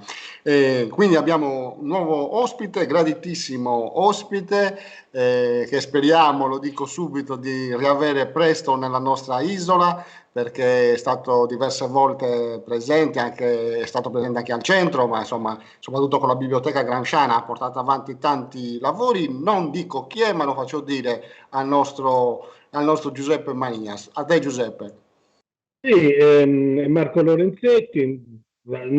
Allora, siccome abbiamo solo 20 minuti, non posso dire tutto quello che ha fatto perché non basterebbe il tempo, ma sicuramente è un illustratore notissimo e conosciutissimo. Una delle cose più importanti sono uscite adesso, poi Marco mi aiuterà, non so quante edizioni, ad esempio le illustrazioni per I Promessi Sposi di Umberto Eco, che uscì con la Repubblica, ma Gilgamesh e tanti altri che uscì anche con la Repubblica e tanti altri quaderni, ma da noi viene perché nel 2012 uscì per i tipi della Gallucci un bellissimo quaderno, un bellissimo albo. Ricordo che Giuseppe Vacca, uno dei massimi esperti in Antonio Gramsci, mi dice una delle cose di Gramsci per i ragazzi più belle che abbia mai visto. E spero che si veda, l'albo è questo. L'albo esce nel 2012, è uscita da poco anche di nuovo un'altra ristampa edizione. Ho visto, sempre identica ovviamente, cartonata, e anche con quello Gramsci, cioè Marco conobbe ancora meglio la Sardegna, causa le nostre richieste dei suoi tour, che furono anche più di uno. Ecco, però quello che mi incuriosisce, sai, dell'illustratore, quando tu ti sei battuto la prima volta su Gramsci, nel caso specifico sulla Topo e la montagna, che è una delle lettere più belle di Gramsci, non solo per i bambini, ma perché è una favola ecologica, di cui casomai ci parli, qual è stata la tua reazione? Ecco, adesso devo illustrare Gramsci. Allora, innanzitutto buongiorno a tutti e ciao Sardegna, che dire, vi abbraccio copiosamente ed enormemente. Allora, la mia reazione su Gramsci, allora lì per lì un attimo di panico, un attimo preoccupato, ma allo stesso tempo sicuramente molto, molto contento di questa possibilità perché non mi era mai successo, perché dovevo andare comunque a studiarmi cose che avevo affrontato un pochino alle superiori, ma non nemmeno più di tanto. Per cui, ecco, dopo la paura iniziale, una certa sorpresa e contentezza, sicuramente. Sì, quali sono stati gli step? Innanzitutto voglio ricordare ai nostri ascoltatori che le immagini che ci accompagnano tra un intervento e l'altro sono le immagini di sperimentazione che lui fa sul Topo e la montagna. Quali sono stati gli step, i vari step per l'illustrazione di questa lettera di Antonio Gramsci? Allora, sinteticamente il progetto del Topo e la montagna l'ho realizzato perché all'epoca, nel 2000, quando mi è stato affidato nel 2009, io stavo facendo il Master Arts in Fabula a Macerata, che è la scuola dove adesso insegno. E era il progetto libro che mi era stato affidato da Gallucci. Quindi diciamo che inizialmente in questo anno di percorso di master io ho fatto una sperimentazione, cioè ho lavorato molto andando oltre quello che io già facevo. E quindi le immagini che vedete sono delle sperimentazioni fatte con tecnica mista, acrilico, colori a cera, pastelli, graffito, perché venivano fuori poi da tutta una ricerca che ho iniziato in quel momento proprio per capire, per entrare atmosfera, perché come dico sempre, come mi è stato insegnato e come rinsegno io oggi agli studenti, sicuramente la ricerca per capire e comprendere che tipo di testo c'hai di fronte per poterci entrare dentro è sempre una buona cosa.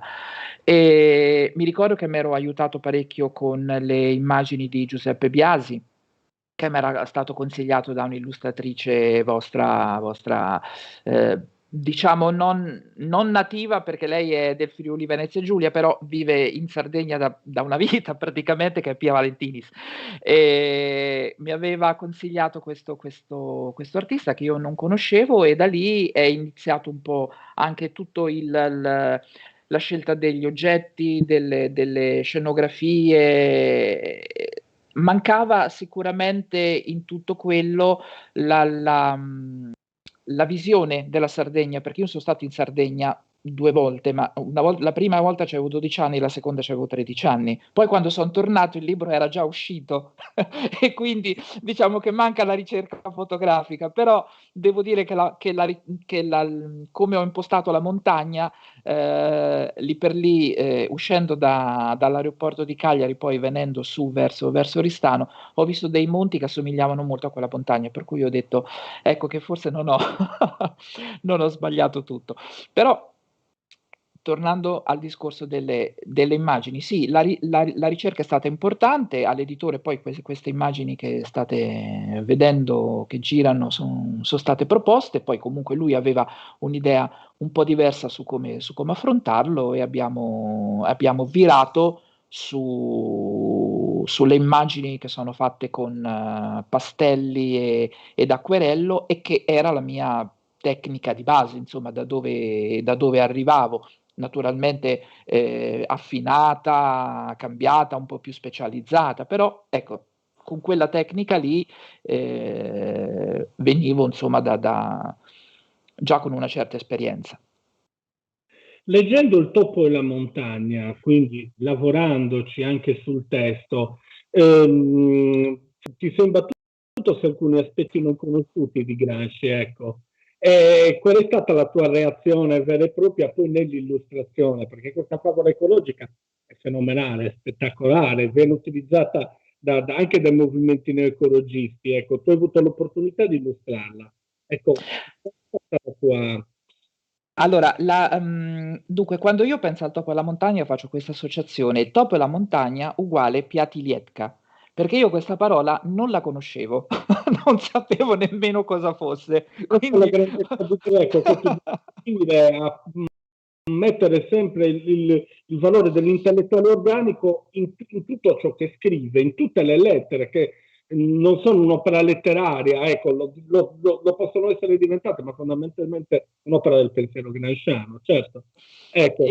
E quindi dopo questo primo impatto della serie vado subito a vedere sul vocabolario che cos'è piatilietca, e diciamo che io non sapevo niente della storia della Sardegna da questo punto di vista, quindi del disboscamento, di questo rapporto proprio con lo Stato, con il Regno di Sardegna, eccetera.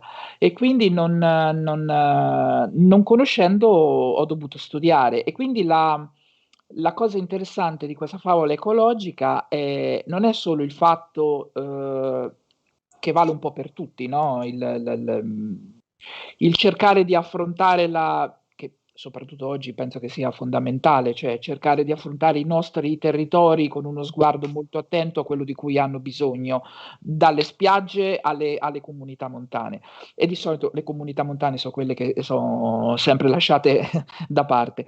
Però con questo sguardo qui, la possibilità di entrare dentro un mondo a me particolarmente sconosciuto, ha fatto piacere ed è stato interessante, perché poi fai tutti i tuoi ragionamenti, dici cavoli, ma se alla Sardegna fosse stata data questa possibilità, se in Sardegna si facesse questo, se in Sardegna si coltivasse quest'altro, no? Cioè, io ho sempre detto, poi te l'ho detto anche nelle nostre scarrozzate in macchina, perché naturalmente quando andavamo a presentare in tutta la provincia, tra Oristano, Sassari, Medio Campidano, e forse avremmo toccato anche Cagliari, Se non abbiamo toccato Cagliari siamo comunque andati perché io prendevo l'aereo lì. In tutti questi giri t'ho sempre detto che la Sardegna non è soltanto la potenzialità del turismo, non è soltanto la Costa Smeralda, non è soltanto la Gallura. La Sardegna potrebbe veramente essere per l'Italia una risorsa. Il problema è che quando lo capiranno, spero non sia troppo tardi. Tutto qui. Sì, è interessante questa cosa. C'è un concetto di Gramsci, ecco perché io reputo che l'illustrazione sia una cosa bellissima e tu insegni anche storia dell'editoria e sai bene l'importanza dell'illustrazione. E Gramsci fa questa lettera, vedo che ultimamente sta interessando anche a Pinocchio, e c'è uno dei Pinocchi più famosi che è quello illustrato da Muffino. E Gramsci scrive a Julka dicendo: io non vorrei, vorrei regalare ad Elka, ad Elio, il libro di Pinocchio illustrato da Muffino, ma sono contrario all'illustrazione. Hanno fatto bene i ragazzi di Firenze. Allora voi illustratori siete un po' dei traditori, cioè nel senso che traduttori e traditori, nel senso che rubate l'immaginazione che il lettore dovrebbe avere e la mettete in immagine. Sì, noi ci abbiamo avuto sempre questa cosa un po' eh, dell'illustrazione che toglie l'immaginazione, no? Pure Croce era uno di questi che aveva questo pensiero. E che dire, cioè, su questo mi permetto di dire che forse Gramsci sbaglia un pochino. Non lo so. Ma perché sbaglia? Ecco, perché che cosa fa l'illustrazione di importante all'interno della divulgazione di una favola, di un testo? Qual è la sua vera funzione? Te come illustratore e anche come studioso. Allora, secondo me l'illustratore è un autore tanto quanto l'autore del testo. E nel momento in cui l'illustratore illustra non fa cornici o disegni d'abbellimento o miniature per spiegare cosa dice il testo. L'illustratore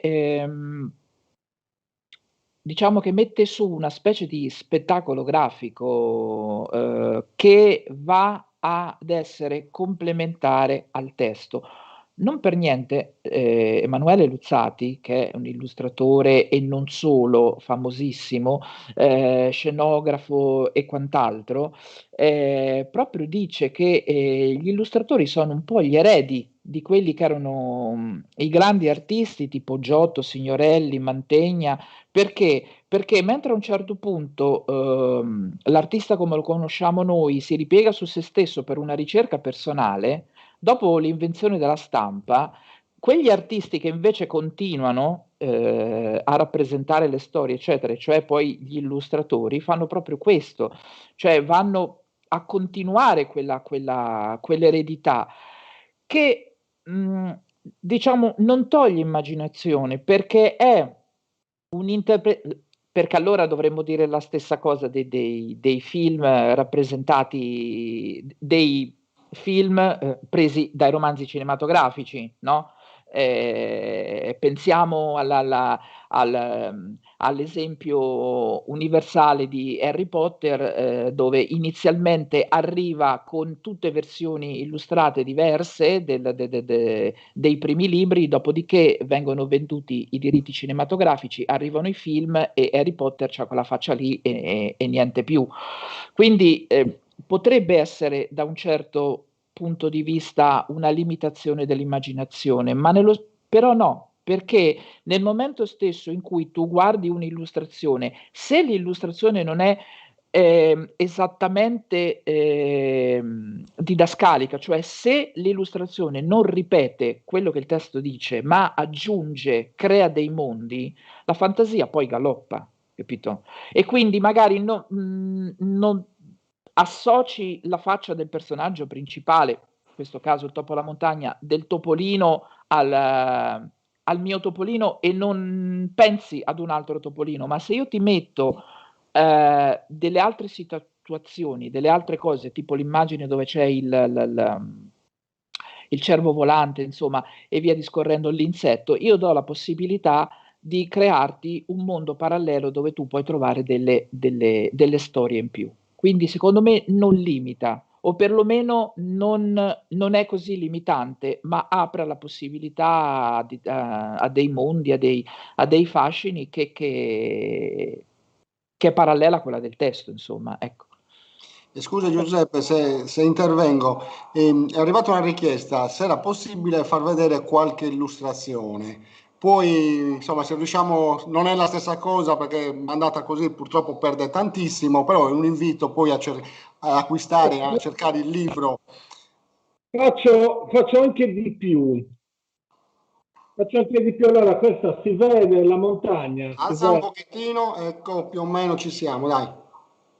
Ecco, questa è la montagna di Marco Lorenzetti e faccio di più. Questo è il topo della montagna, la prima illustrazione del 1948 di Felicita Frei.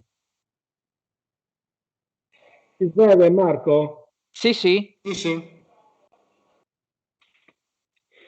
E in cui qua viene antropomorfizzata con le mani la montagna, mentre Marco crea questa montagna. Devo dirti una cosa, non so se voi avete presente il castello di Las Platas, dove c'è il castello di Las Platas, c'è una collina, la montagna di Marco Lorenzetti è quella del castello di Las Platas. E che allora continuo in questa nostra, casomai poi ogni tanto faccio vedere qualche immagine, ma non voglio ecco, questo è il cervo volante, come dice. Questo testo comunque lo si trova in tutte le librerie ed è davvero in Sardegna vedo che c'è anche in tante biblioteche, ecco. Quello che volevo chiedere a Marco, tu sei stato in Sardegna, ecco, quando dopo con le nostre abbiamo girato davvero tutta la Sardegna. Quando hai visto la Sardegna, hai pensato, ecco, l'immagine del mio albo, quaderno poteva essere in un altro modo, oppure, ecco, e qua... Sì, sì. Guarda, assolutamente, io nel momento stesso in cui ho messo piedi in Sardegna per la mia terza volta, ma a distanza proprio di anni, veramente, veramente tanti, sì, ho detto... sarebbe da rifare tutto e ancora sono convinto, ma come lo rifarei adesso è ancora diverso da quando sono stato lì per la prima volta alla fine del 2012, capito? Perché poi comunque noi siamo così, nel senso che dopo un po' rifaremo tutto perché ci vengono comunque altre idee, altre situazioni, poi nel frattempo si cresce, si matura, cioè io quando ho fatto quel libro lì avevo 40 anni, adesso ce n'ho 51 e quindi c'è un po' di differenza di pensiero, di esperienza e tutto, però sicuramente quello che mi ha colpito quando sono venuto a fare le presentazioni è stato questo, proprio la differenza che io avevo mentale della Sardegna, cioè io per 2 volte ho visto la Sardegna turistica da ragazzino e poi improvvisamente vedo tutto il resto. Cioè la Sardegna, quella vera, che poi è difficile dire Sardegna vera, perché Sassari è una cosa, Oristano è un'altra, Cagliari è un'altra, Nuoro è un'altra, per cui siete al vostro interno, siete molto diversi, no? E sicuramente aver visto questa cosa, allora, aver avuto la conferma che per esempio l'immagine della montagna poteva essere verosimile, la capra lo sapevo che era verosimile perché comunque avevo visto delle fotografie, avevo fatto delle ricerche, avevo scaricato un po' di fotografie di capre sarde, alcune cose sapevo che erano plausibili, tipo il costume della mamma perché è preso da idee dell'opera di Giuseppe Biasi, alcune situazioni di casa, eccetera. Però chiaramente stando lì dal vero dici, non lo so, si poteva fare altro, a parte che noi avevamo anche dei numeri di pagine già stabilite, quelle sono mi pare 10-11 aperture e su quello io dovevo stare, però che ne so, riproporlo adesso, anche magari so, con lo stesso editore, un ampliamento, mettere più pagine, più paesaggi, più cose, sarebbe interessante, insomma, ecco. Un'ultima domanda doverosa. Se dovessi illustrare di nuovo Gramsci, che cosa faresti? Gramsci, sai, è stato illustrato sia alle icone, pensiamo ai bei muri di Francesco del Casino in Sardegna e tante altre cose. Che cosa illustreresti di nuovo di Gramsci, se dovessi illustrare? Guarda, io ho visto che ultimamente è uscito, adesso non so se è fuori edizione o solo momentaneamente non disponibile perché lo stanno ristampando. Ho visto che c'è questa edizione di Clichy dove all'interno ci sono un po' tutte le favole e le fiabe, quelle che lui aveva tradotto dal tedesco ma che poi gliel'hanno censurate, eccetera. Mi piacerebbe, sì, almeno non tutto, ma un'edizione di Favole di libertà, quello mi piacerebbe, ma non con un semplice bianco e nero. Sarebbe bello magari, esatto, sarebbe bello magari introdurre all'interno delle immagini a colori, anche se non è un albo illustrato per intero come il Topo alla montagna che racconta tutta una storia intera, ma magari una, due o tre immagini per ogni favola, quello sarebbe bello, perché darebbe un po' un'idea di completezza a questa cosa che è cominciata ormai quasi 10 anni fa, perché io sì, il master l'ho iniziato nel 2009, l'assegnazione mi è stata data nel 2009, ma il libro è uscito nel 2012, prossimo anno è il 2022, quindi facciamo 10 anni.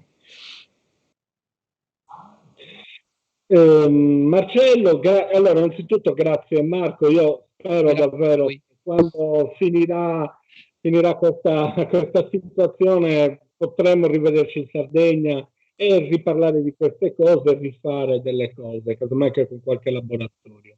Marcello. No, è sempre un piacere ascoltare Marco. Io tra l'altro sono circondato dai tuoi lavori che avevi fatto qua quando hai fatto la presentazione del libro, ma soprattutto ricordo la mattina il bellissimo incontro con i ragazzi del liceo artistico, che era stato un bel momento di scambio, dove tu poi avevi realizzato anche i lavori che ho qua alle mie spalle.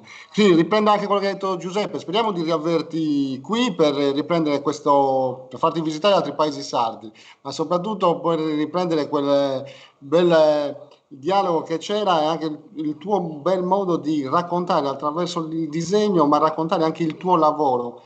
E riprendo soprattutto nel rapporto con i più giovani, che aveva veramente catturato l'attenzione. Quindi insomma, ti aspettiamo e ti ringraziamo per aver dedicato questo spazio a noi e alla nostra maratona. Giuseppe.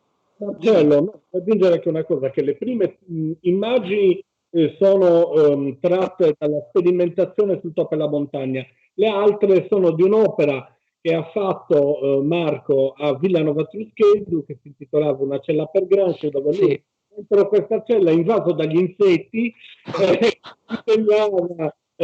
fece questa cella su Gramsci con delle immagini molto belle, e quello che vedrete nel proseguo è tratto da quella sua opera. Sì, quelle che vedremo questo pomeriggio sono tratte da Una cella per Gramsci, invece quelle della mattina sono le prove di sperimentazione del Topo e la montagna. Quindi noi adesso, Peppe, continuiamo anche il nostro viaggio nei luoghi gramsciani. Questa volta ci spostiamo a Sorgono, quindi ci presenti tu l'intervento. Sì, dove la presidentessa dell'associazione. Ciao Marco, arrivederci. Ciao, grazie a voi, grazie a tutti. Aspetta pure in linea un attimino e poi sì, tranquillo. Aspetto. Dove Franca Salvai, degli amici dell'associazione Amici di Antonio Gramsci di Sorgono, leggerà e presenterà un luogo sorgonese gramsciano dove, ricordiamo, Gramsci visse durante la sua gioventù prima del ritorno a Ghilarza. Ringrazio per quello tutti gli amici dell'associazione Amici di Antonio Gramsci di Sorgono, Lello Cao e tanti amici che sempre collaborano per le nostre iniziative, Franca che ha presentato il luogo e letto la lettera. Prego Antonello, allora ci spostiamo a Sorgono. Carissima mamma, da parecchio tempo nessuno mi scrive e così manco di tue notizie. Tatiana mi ha trasmesso qualche settimana fa alcune fotografie dei bambini di Teresina che mi sono piaciute molto. È vero che Mimma somiglia molto a Emma quando era piccola. Del resto è meraviglioso come questi bambini hanno i lineamenti di famiglia. Anche Delio e Giuliano hanno molto marcati questi lineamenti. Pare di vedere facce già viste tante volte, che affiorano al ricordo di tanti anni di lontananza. Diddi mi pare somigli tanto a Teresina, come era quando abitavamo ancora a Sorgono e andavamo all'asilo delle monache. Non è però ricciuta e bionda come era Teresina. Nell'ultima fotografia di Delio che ho ricevuto, mi ha dato l'impressione di vedere Mario quando aveva 8 anni. Così Giuliano ha un faccino che nei lineamenti generali mi ricorda Nannaro e specialmente zio Alfredo, che a dire il vero non mi è stato mai molto simpatico, sebbene rassomigli tanto a quei di casa, a differenza di zio Cesare, che sembrava di altra famiglia. Ma forse sono impressioni superficiali, dovute alla suggestione più che ad altro.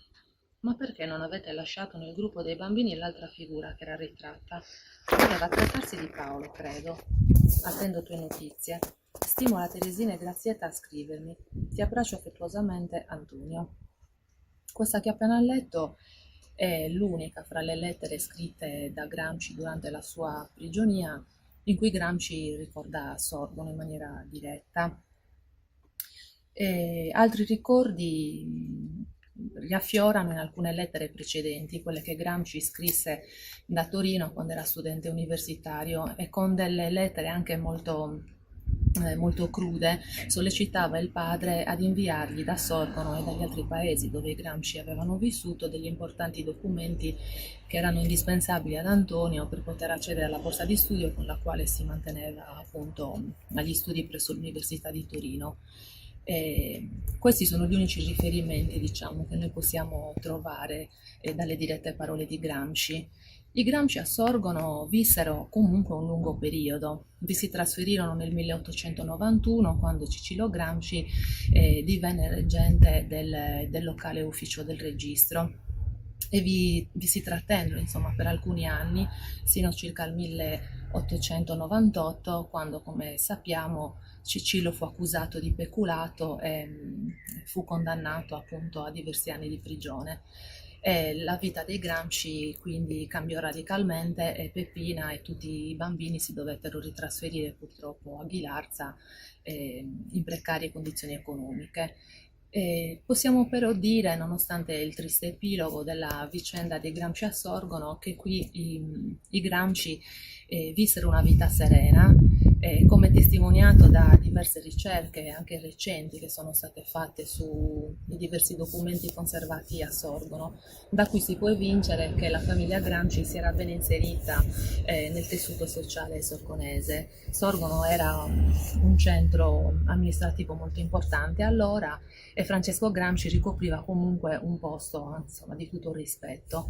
A Sorgono quindi i Gramsci strinsero rapporti personali e di amicizia, e ci piace ricordare, insomma, pensare che il piccolo Antonio qui appunto crebbe, imparò a leggere e si inserì insomma nella vita del paese. L'associazione Amici di Antonio Gramsci che io rappresento quindi ha voluto negli anni ricordare la vita trascorsa da Gramsci a Sorgono con la sua famiglia, e sempre attraverso i documenti di cui vi ho parlato ha ricostruito un piccolo percorso che chiamiamo appunto percorso gramsciano, dove sono stati segnalati i luoghi che i Gramsci hanno abitato e vissuto qui a Sorgono. Li abbiamo voluti indicare con delle targhe in cui Gramsci, a parte quest'ultima, che si trova proprio in piazza Gramsci, qui al centro del percorso gramsciano, dove Gramsci viene ricordato bambino, rappresentato in una piccola figura, così come lo ha immaginato Luca Paulesu in un suo libro, che ci ha consentito poi di riprodurre in questo percorso. Altri ricordi importanti e testimonianze importanti della vita di Gramsci a Sorgono sono invece i documenti conservati presso gli archivi storici del comune, delle scuole e della chiesa, che la nostra associazione sempre ha raccolto in un volume fotografico che abbiamo da poco prodotto, per consentire insomma a tutti i sorgonesi e non di poter fruire di questi importanti documenti. Infatti a Sorgono sono nati 3 fratelli di Gramsci, Teresina, Mario e Carlo, e qui sono quindi conservati presso l'archivio storico del comune sia gli atti di nascita, mentre presso l'archivio diocesano sono conservati gli atti di battesimo, e inoltre sono conservati importanti registri dell'iscrizione a scuola di Antonio Gramsci, che qui fu iscritto alla prima elementare, ma poi per i motivi che ho detto prima non poté frequentare la scuola. La nostra associazione diciamo, è onorata di poter ricordare Gramsci, ed è onorata insomma di poter condividere con tutti i cittadini sorgonesi questa vicinanza, anche se ideale, alla famiglia di Gramsci. E il nostro sogno come associazione è che Sorgono venga riconosciuto come luogo gramsciano, e tutti noi vogliamo lavorare per mantenere non solo la memoria di Gramsci, ma per proseguire in un lavoro che continui a far conoscere e a far studiare Gramsci a tutte le generazioni future.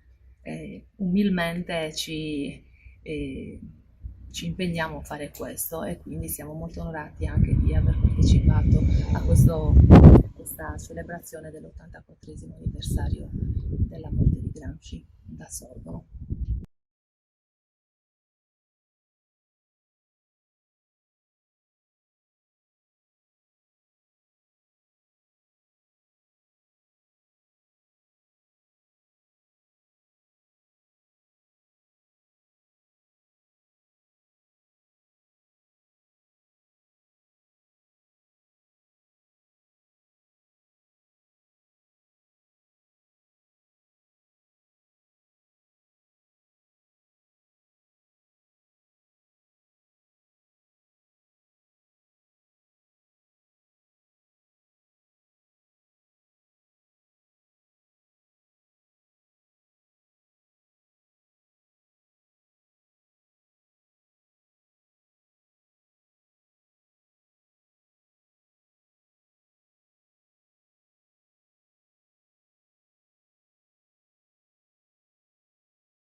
Buonasera a tutti, ci siamo siamo di nuovo pronti per questo nostro nuovo appuntamento. In questo appuntamento, nascosti in un cespuglio, Gramsci si racconta bambino, avremo come ospite Pietro Clemente, intervistato da Marcello Marras. Pietro Clemente, allievo di Cirese, quindi nato anche con una visione antropologica di quello che è il messaggio gramsciano, viene intervistato appunto da Marcello, che oltre ad essere il mega direttore del Centro Servizi Culturali è anche un antropologo, ed era importante questo confronto di Gramsci bambino. Abbiamo voluto chiudere, questo sarà un intervento che per motivi tecnici abbiamo fatto registrato, ma poi ce ne parlerà meglio Marcello. Abbiamo voluto chiudere con la visione proprio antropologica di questo Gramsci che scrive per i bambini, ma che in Sardegna era stato bambino. Marcello. Sì, abbiamo appunto registrato perché c'era qualche problema nostro organizzativo e quindi abbiamo chiesto al professor Clemente la disponibilità, abbiamo fatto quindi i giorni scorsi, lunedì per la precisione, fatto la registrazione. Io prima di mandare la registrazione però ne vorrei approfittarne perché è arrivato un bel saluto, un bel messaggio di amici nostri, ma amici di Pietro Clemente. Sto parlando di Francesca Davoli, di Francesco Del Casino, che proprio, visto che stiamo parlando di Gramsci, e con Gramsci Art ha fatto un lavoro bello che abbiamo ospitato in piccola parte anche ad Oristano, ma anche tu Peppe hai presentato questo lavoro insieme a Pietro, insieme a Francesco, quindi insomma li ringraziamo, sto che ci stanno seguendo, quindi ci fa piacere. Quindi adesso ci colleghiamo in differita, cioè visto che l'abbiamo registrato con Siena, insomma questa interessante bella chiacchierata che abbiamo fatto con Pietro Clemente, quindi partendo come dicevi tu anche dalle riflessioni di Cirese, dal pensiero di Cirese, per poi insomma sviluppare quel rapporto nella scrittura rivolta ai più piccoli e soprattutto anche ai figli. E allora io direi, Antonello, possiamo mandare la registrazione di Pietro Clemente e poi ci vediamo alla conclusione di questo intervento. Diamo il benvenuto al professor Pietro Clemente, professore di antropologia culturale presso l'Università di Firenze, già docente dell'Università di Siena e di Roma, presidente onorario della Società Italiana per la Museografia e i Beni Demoantropologici, la SIMDEA, è stato direttore della bellissima e prestigiosa rivista Lares, è membro dei consigli scientifici dell'ISRE, l'Istituto Superiore Regionale Etnografico della Sardegna, della Fondazione Museo Guatelli e della Fondazione Lelio e Lisli Basso. E fa parte della redazione delle riviste Antropologia Museale e Cooperazione Educativa.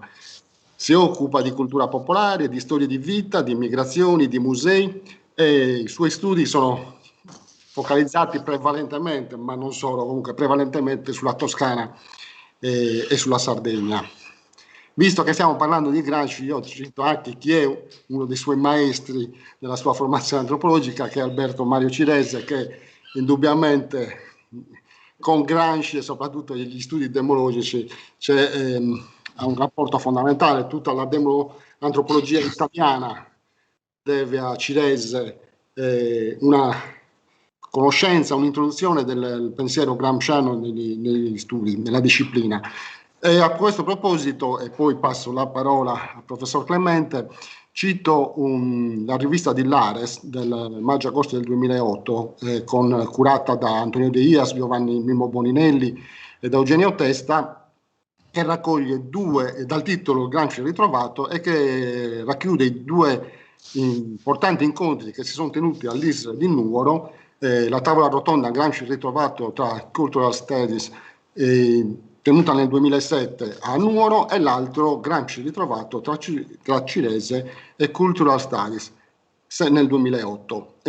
Dico questo proprio perché è fondamentale in questa giornata che stiamo dedicando a Gramsci ed entriamo proprio in un aspetto particolare, interessante.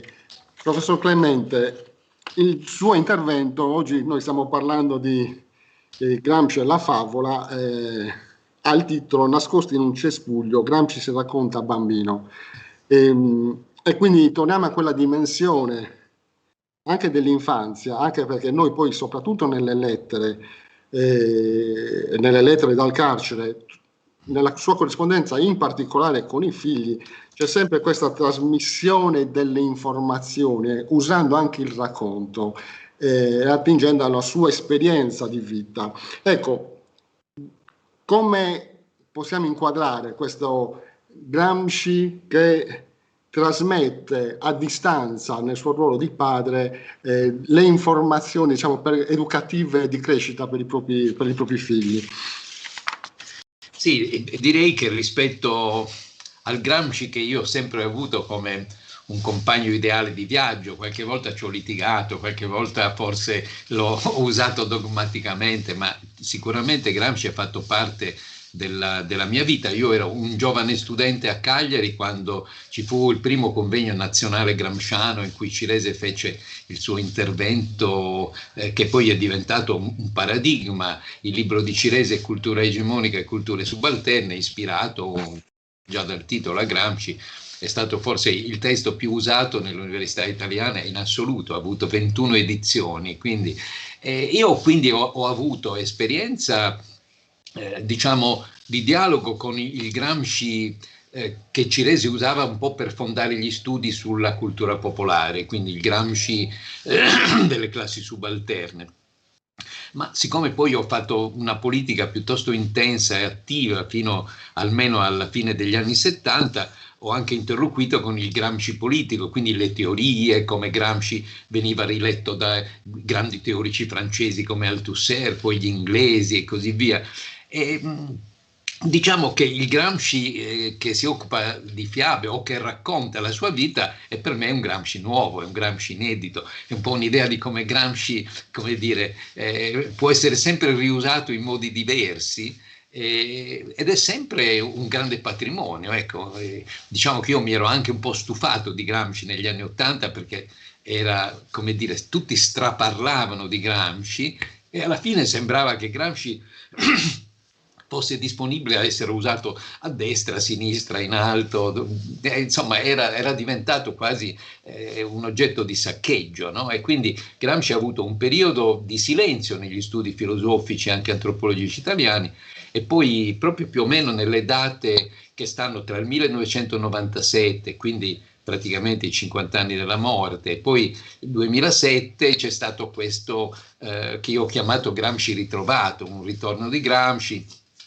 in Sardegna in particolare con la presenza e la mediazione di Giorgio Baratta, che è poi morto, che ricordo volentieri per avermi proprio fatto rilanciare questa attenzione per Gramsci. E invece, diciamo, di recente l'occasione parte dal fatto che ho presentato 2 libri di Noemi Ghetti usciti da Donzelli, che sono Gramsci, una cartolina con l'Unione Sovietica, i primi rapporti di Gramsci con la famiglia Schucht, dove le 3 donne della famiglia Schucht, le coetanee, diciamo così, sono state tutte e 3 coinvolte emotivamente in un rapporto con Gramsci. E poi il libro successivo della Noemi Ghetti, Gramsci e le donne, che già dal titolo è una cosa che io negli anni 70 non avrei neanche aperto un libro così, perché per me Gramsci era un uomo, era una teoria, era legato alla storia del movimento operaio. E quindi invece è stato molto istruttivo perché ti restituisce l'immagine di un uomo che ha passioni, sentimenti, desideri, ironia, che scherza su se stesso, che corteggia le donne, che è una cosa mai pensata di Gramsci. Ed è in questo scenario che diciamo ho trovato interesse per i rapporti con la cognata Tatiana, che poi è stata, come dire, l'accompagnatrice di tutta la sua situazione carceraria, i rapporti difficili con la moglie e i rapporti coi bambini. Ecco, qui diciamo che mi ha aiutato anche in qualche modo il fatto che in questi anni abbiamo collaborato con Francesco Del Casino, che penso in Sardegna non c'è bisogno di presentarlo, insomma è legato al muralismo orgolese, continua a lavorare su quei temi. Ha fatto una mostra su Gramsci a Siena, poi di recente ne ha fatto anche una a Nuoro, sempre centrata su Gramsci, e in questo suo lavoro artistico ha ricomposto la famiglia Gramsci, non quella sarda che è sempre stata interlocutrice per Gramsci, ma Gramsci con sua moglie e i suoi figli, che invece non è mai esistita realmente, perché i due figli sono nati, uno nel 24 e uno nel 26, e poi praticamente Gramsci non li ha mai più visti, quindi questa famiglia, anzi il figlio piccolo Giuliano, Gramsci non l'ha mai incontrato. E quindi anche questa idea di Del Casino di ricomporre questa famiglia, diciamo, frammentata e spezzata dalla storia del Novecento mi ha attratto molto, e quindi sono un po' tornato alla lettura di questi testi che sono stati pubblicati tantissime volte col titolo L'albero del riccio, e che a ben leggerli non sono per niente fiabe, diciamo di fiabe classiche non ce n'è proprio neanche una. Ci sono alcuni racconti che possono essere classificati anche, non so, la fiaba cumulativa, quella del topo e la montagna, che Gramsci collega con Ghilarza e che commenta dicendo che probabilmente era una fiaba legata a un paese che aveva vissuto un disboscamento drammatico, e quindi era il sogno di un rimboschimento della Sardegna, e sono quasi tutti prevalentemente racconti d'infanzia, e questo colpisce molto perché i racconti d'infanzia sono rivolti a tutti i suoi interlocutori, quindi a Giulia, sono rivolti a Tatiana e sono rivolti ai figli, ma nel caso dei figli c'è il tentativo di una vera e propria interlocuzione, anche se tutto questo passa per delle mediazioni, perché poi i figli sono cresciuti col russo, e allora questi racconti dovevano essere, diciamo, qualche volta li fa trascrivere in russo da Tatiana, qualche volta raccomanda a Giulia di trasmetterli lei, e diciamo che in sostanza L'albero del riccio è una selezione di passi delle lettere di Gramsci, e proprio le lettere di Gramsci sono l'oggetto, come dire, più dinamico della conoscenza che abbiamo di questo grande autore, perché diciamo il corpus completo delle lettere di Gramsci è recentissimo, e quindi diciamo qui le lettere sono tagliate, proprio puntate ai piccoli aneddoti, ai racconti, alle piccole storie. E quindi ho cominciato anche a esplorare un rapporto più largo tra le lettere e questi racconti, e mi ha colpito di vedere, questo è l'intreccio nuovo del Gramsci ritrovato. L'intreccio nuovo è che Gramsci scriveva i quaderni, al tempo stesso scriveva e riceveva lettere, e magari un giorno ha scritto un passo sul Machiavelli e poi ha cambiato magari penna e calamaio, o meglio forma mentis, e si è messo a scrivere un raccontino su quando era piccolo lui a Ghilarza, no? E quindi la connessione tra questo Gramsci che scrive lettere e Gramsci che gli spiega il suo pensiero teorico. In molte lettere a Tatiana questa connessione è visibile, ma poi leggendole sistematicamente ci si rende conto che in una lettera che sembra in qualche modo vicina a una memoria d'infanzia serena e finalizzata ad un rapporto intenso con un bambino, se uno fa una cornice si rende conto che Gramsci aveva scritto il giorno prima che aveva avuto un attacco di emotisi, che aveva continuamente dolori al cervello, che aveva perso 15 denti. Uno si rende conto che questi racconti sono, come dire, delle piccole isole in un dramma che quest'uomo sta vivendo, no? E che qualche volta è palese, nel senso, soprattutto con Tatiana, certe volte non nasconde il dramma che sta vivendo. E però quando costruisce questi testi è come se volesse davvero costruire un rapporto, no? Un rapporto che per lui è anche drammatico, perché dice qualche volta chi penseranno che io sia i miei figli che non mi hanno visto mai, no? Dice l'olandese volante, oppure ti ricordi che all'inizio credevano che io sapessi aggiustare tutto perché avevo una certa manualità. Però in fondo quando pensa ai figli Gramsci si pensa a bambino capace di grande manualità e capace di un intenso rapporto con la natura. E quindi quando racconta questi aneddoti, queste esperienze di vita, Gramsci è in una sintonia diretta con i figli, che poi certo sarà mediata dal russo, da quei che capiranno, da questo padre che è un olandese volante e così via, ma in sostanza a loro racconta che debbono avere un rapporto con la natura, perché Gramsci è preoccupato di questi grandi passaggi anche tecnologici, è preoccupato dal fatto che vivano a Mosca e sente che nella sua vita il rapporto con la natura è stato fondamentale, perché ha esplorato la natura, ha imparato ad assecondarla e a trattarla. C'è questo racconto in cui dice come si deve prendere un passerotto, non stringere troppo e così via, oppure tutti i racconti di serpi, di istrici. Infatti l'Albero del Riccio è un bellissimo racconto, stupendo, proprio di esplorazione nei boschi e anche, come dire, oggi abbiamo questa cultura certe volte, come dire, troppo protettiva nei riguardi dei ragazzi, e l'Albero del Riccio in sostanza non solo i ricci mangiano i serpenti, ma qualcuno mangia anche i ricci, cosa che oggi probabilmente sarebbe un po' sconveniente dal punto di vista del mondo animalista. Ascolti, professor Clemente, sì. Riflettendo un po' nella lettura delle diverse lettere, a me pare anche che ci sia, che è normale, come un voler raccontare, a parte proprio il narratore, no? che trasferisce ai figli la memoria di famiglia, anche con questi piccoli racconti,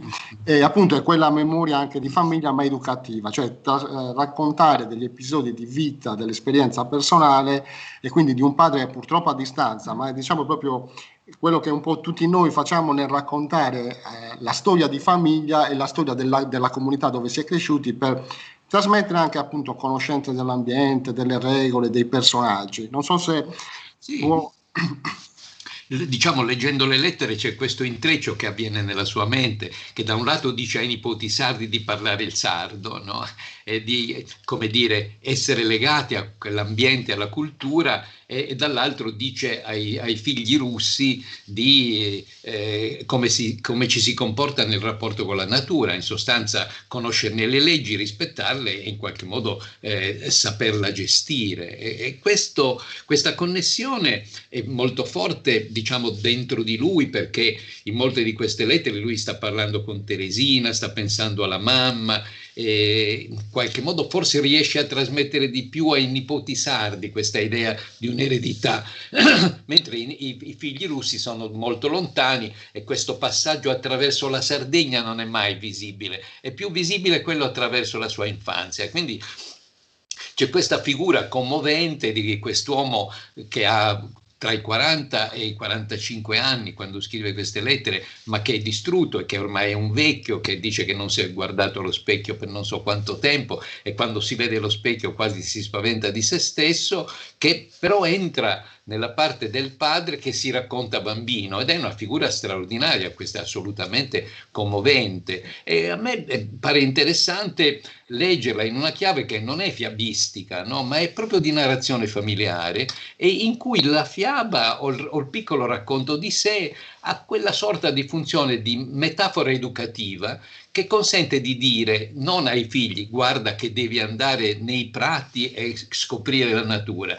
No, dice io facevo così, come dire, ti trasmetto un'idea di educazione e di rapporto, e secondo me questo modo di usare le metafore è quello che interessava Gramsci, perché qualche volta, anche quando scriveva sull'Ordine Nuovo, usava degli aneddoti, e spesso questi aneddoti non erano solo della sua memoria, ma erano legati anche a queste grandi letture di letteratura popolare che lui aveva alle spalle e che qualche volta racconta proprio anche nelle lettere, che gli viene regalata un'intera biblioteca. Poi diciamo è molto interessante il rapporto che lui ha avuto con Kipling, e quindi appunto dopo aver parlato dei ricci parla di Rikki Tikki Tavi, che è la mangusta che si trova, e quindi gli aneddoti tratti dal romanzo popolare lo hanno aiutato anche nella politica a usare le metafore, che sono il messaggio condito dal racconto, che è una forma educativa assolutamente superiore. Ecco.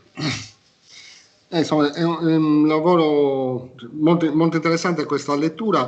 Tra l'altro mi viene in mente in alcune lettere questo modo di raccontare, perché c'è bellissima due episodi che sono che Antonio Gramsci racconta che sono capitati al fratello minore, a Carlo, in una visita da Basanta, e in questo tragitto lui racconta, quando sono assieme nella famiglia, racconta che Carlo è stato fermato da dei briganti e gli volevano, e quindi insomma c'è tutto questo aneddoto, quindi le doveva dare la borsa, se no lo stavano rapinando, e che lui, il fratello Carlo, alla fine dà una sacchetta. Vanno via i briganti convinti di aver preso i soldi, invece dentro la sacchetta c'erano semplicemente dei semi di melone. Quindi c'è questa capacità di poi trasformare anche gli episodi normali della quotidianità in racconto, che poi vengono trasformati e diventano un po' delle leggende nella famiglia. Questo rapporto con locale io lo noto a prescindere dal racconto per i figli e per i nipoti, però ha sempre questa necessità di un rapporto anche con la sua comunità di appartenenza, anche per elaborare tutto il suo pensiero, perché questa continua richiesta alla sorella, in particolare a Teresina, e alla madre, di raccontare quanto accadeva nella comunità di Ghilarza dal punto di vista di tutto, dal punto di vista sociale, economico, diciamo che lo ritroviamo anche in questa comunicazione che fa nel scrivere le lettere ai figli o ai nipoti, cioè continuamente attingere dall'esperienza locale e allo stesso tempo, come stava dicendo anche lei prima, poi collegarla a tutta quell'altra esperienza invece di studi e di conoscenze altre fatte. Quindi questo pensiero, che è il continuo spostarsi dal locale invece a un discorso più ampio e più generale. Questo credo che, diciamo, io personalmente lo devo a Peppino Fiori, questa chiave, perché fino alla biografia scritta da Peppino Fiori questa tematica non era stata sollevata, e anche quando uscì il libro di Peppino Fiori io ero in quella fase un po' perplessa sul Gramsci sardo, perché negli anni 60 il Gramsci sardo per me era diventato totalmente indigesto, perché era un Gramsci poco critico che serviva a fare la politica locale, non serviva più per il suo grande pensiero, e quindi un ringraziamento devo a Peppino Fiori che lo ha mostrato, e secondo me è proprio nella natura di un pensatore che legge sempre in chiave di pratiche sociali, perché ha bisogno sempre di nutrire la sua immaginazione teorica delle pratiche della vita, e quindi è un dato che lo collega, come dire, irreversibilmente a pensare le comunità che ha conosciuto, e quindi lui può pensare alla Torino di quando era giovane, infatti fa tantissimi esempi dell'università, e alla Sardegna dentro la quale è cresciuto e dove ha visto i rapporti tra le persone, tra le classi e così via, e quindi è il suo modo di tenersi ancorato al mondo reale, questo. Perfetto, mi sa che il tempo è volato, i nostri 20 minuti sono andati via, se no poi Giuseppe Manias ci sgrida che sforiamo i tempi, quindi io la ringrazio per la disponibilità e per essersi messo a disposizione per chiudere questa mattinata gramsciana, quindi insomma speriamo di poterci ritrovare nuovamente anche qua in Sardegna, perché lei tante volte è stato ospite del Centro Servizi Culturali, e tra l'altro una volta proprio per presentare il numero monografico dedicato al Gramsci ritrovato di Lares, e un'altra volta, citiamo solo quelli legati al mondo gramsciano, e un'altra volta insieme a Francesco Del Casino per invece presentare i lavori. Avevamo anche le opere in sala, quindi è stato un bel pomeriggio. Speriamo di poter riprendere presto lo stare assieme, non solo virtualmente, e poterci confrontare e parlare dei tanti temi che lei sta studiando e portando avanti, e tanti lavori interessanti. Penso ad esempio ad Armungia, che costantemente sta facendo. La ringrazio tanto, professor Clemente. Grazie, è stato un piacere per me, speriamo di vederci dal vivo.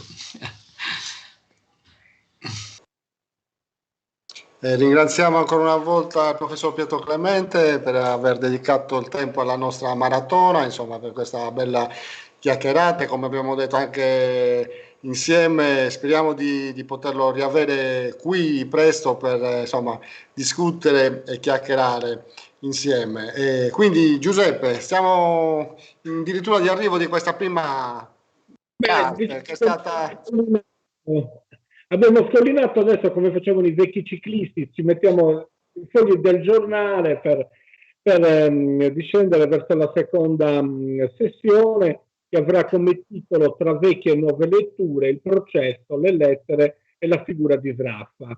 Partiremo con un intervento a Luigi Manias della Biblioteca Gramsciana, che parlerà di un aspetto peculiare, forse non molto conosciuto, ovvero le particolarità tipografiche, l'importanza tipografica della prima edizione e delle altre edizioni inaudi delle lettere del carcere. Quindi continuiamo con un argomento molto interessante, che è quello del Tribunale Speciale, uscito lo scorso anno, un libro molto importante, anche tra l'altro anche premiato, di Leonardo Pompeo d'Alessandro, intitolato sul Tribunale Speciale, la giustizia fascista, intitolato.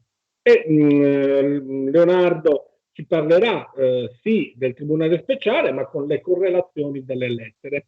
E poi abbiamo Giancarlo Del Vivo, stiamo parlando di uno dei massimi studiosi di Piero Sraffa, l'amico di Antonio Gramsci.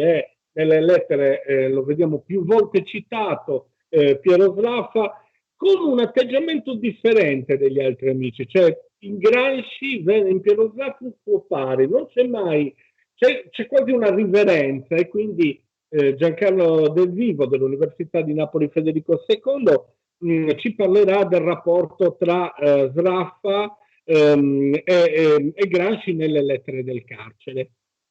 Quindi concluderemo il nostro racconto con la presentazione, che ieri è arrivata ufficiale, dell'ultima edizione delle lettere del carcere da parte del direttore della Fondazione Gramsci, Francesco Giasi, e che metterà in evidenza la novità della nuova edizione.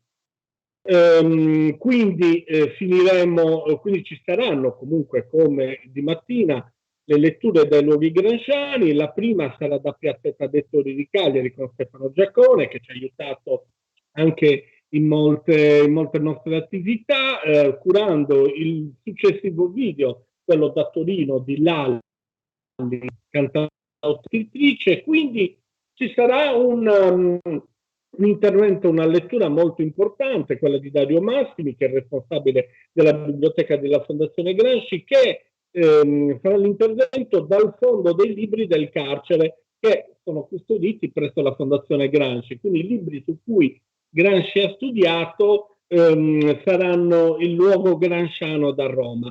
Quindi ci saranno le nostre conclusioni, e poi è stata inaugurata dalla Biblioteca Gramsciana lo scorso 25 aprile, purtroppo via streaming, la mostra 25x4, e ci sarà l'ultima lettura della lettera, che, giusto per non farvi mancare niente, la farò io, e che sarà la lettera dal confino de Ustica, quella contro l'abbrutimento intellettuale. Bene, quindi un bel programma anche per il pomeriggio. Io avviso le persone che magari vogliono rivedere, su YouTube si può ritrovare per la giornata di oggi nell'area streaming del canale del Centro Servizi Culturali. Invece da domani poi sarà proprio visibile da subito nell'home page. Quindi per chi magari ha necessità, vuol già rivedere delle parti, deve andare nella sezione streaming. Detto questo, Giuseppe, non ci rimane che salutare tutti, e ci vediamo quindi pronti alle 15:30 per ripartire con la seconda parte della nostra maratona. Cari, vi scrivo dal carcere. Grazie, a dopo. A dopo.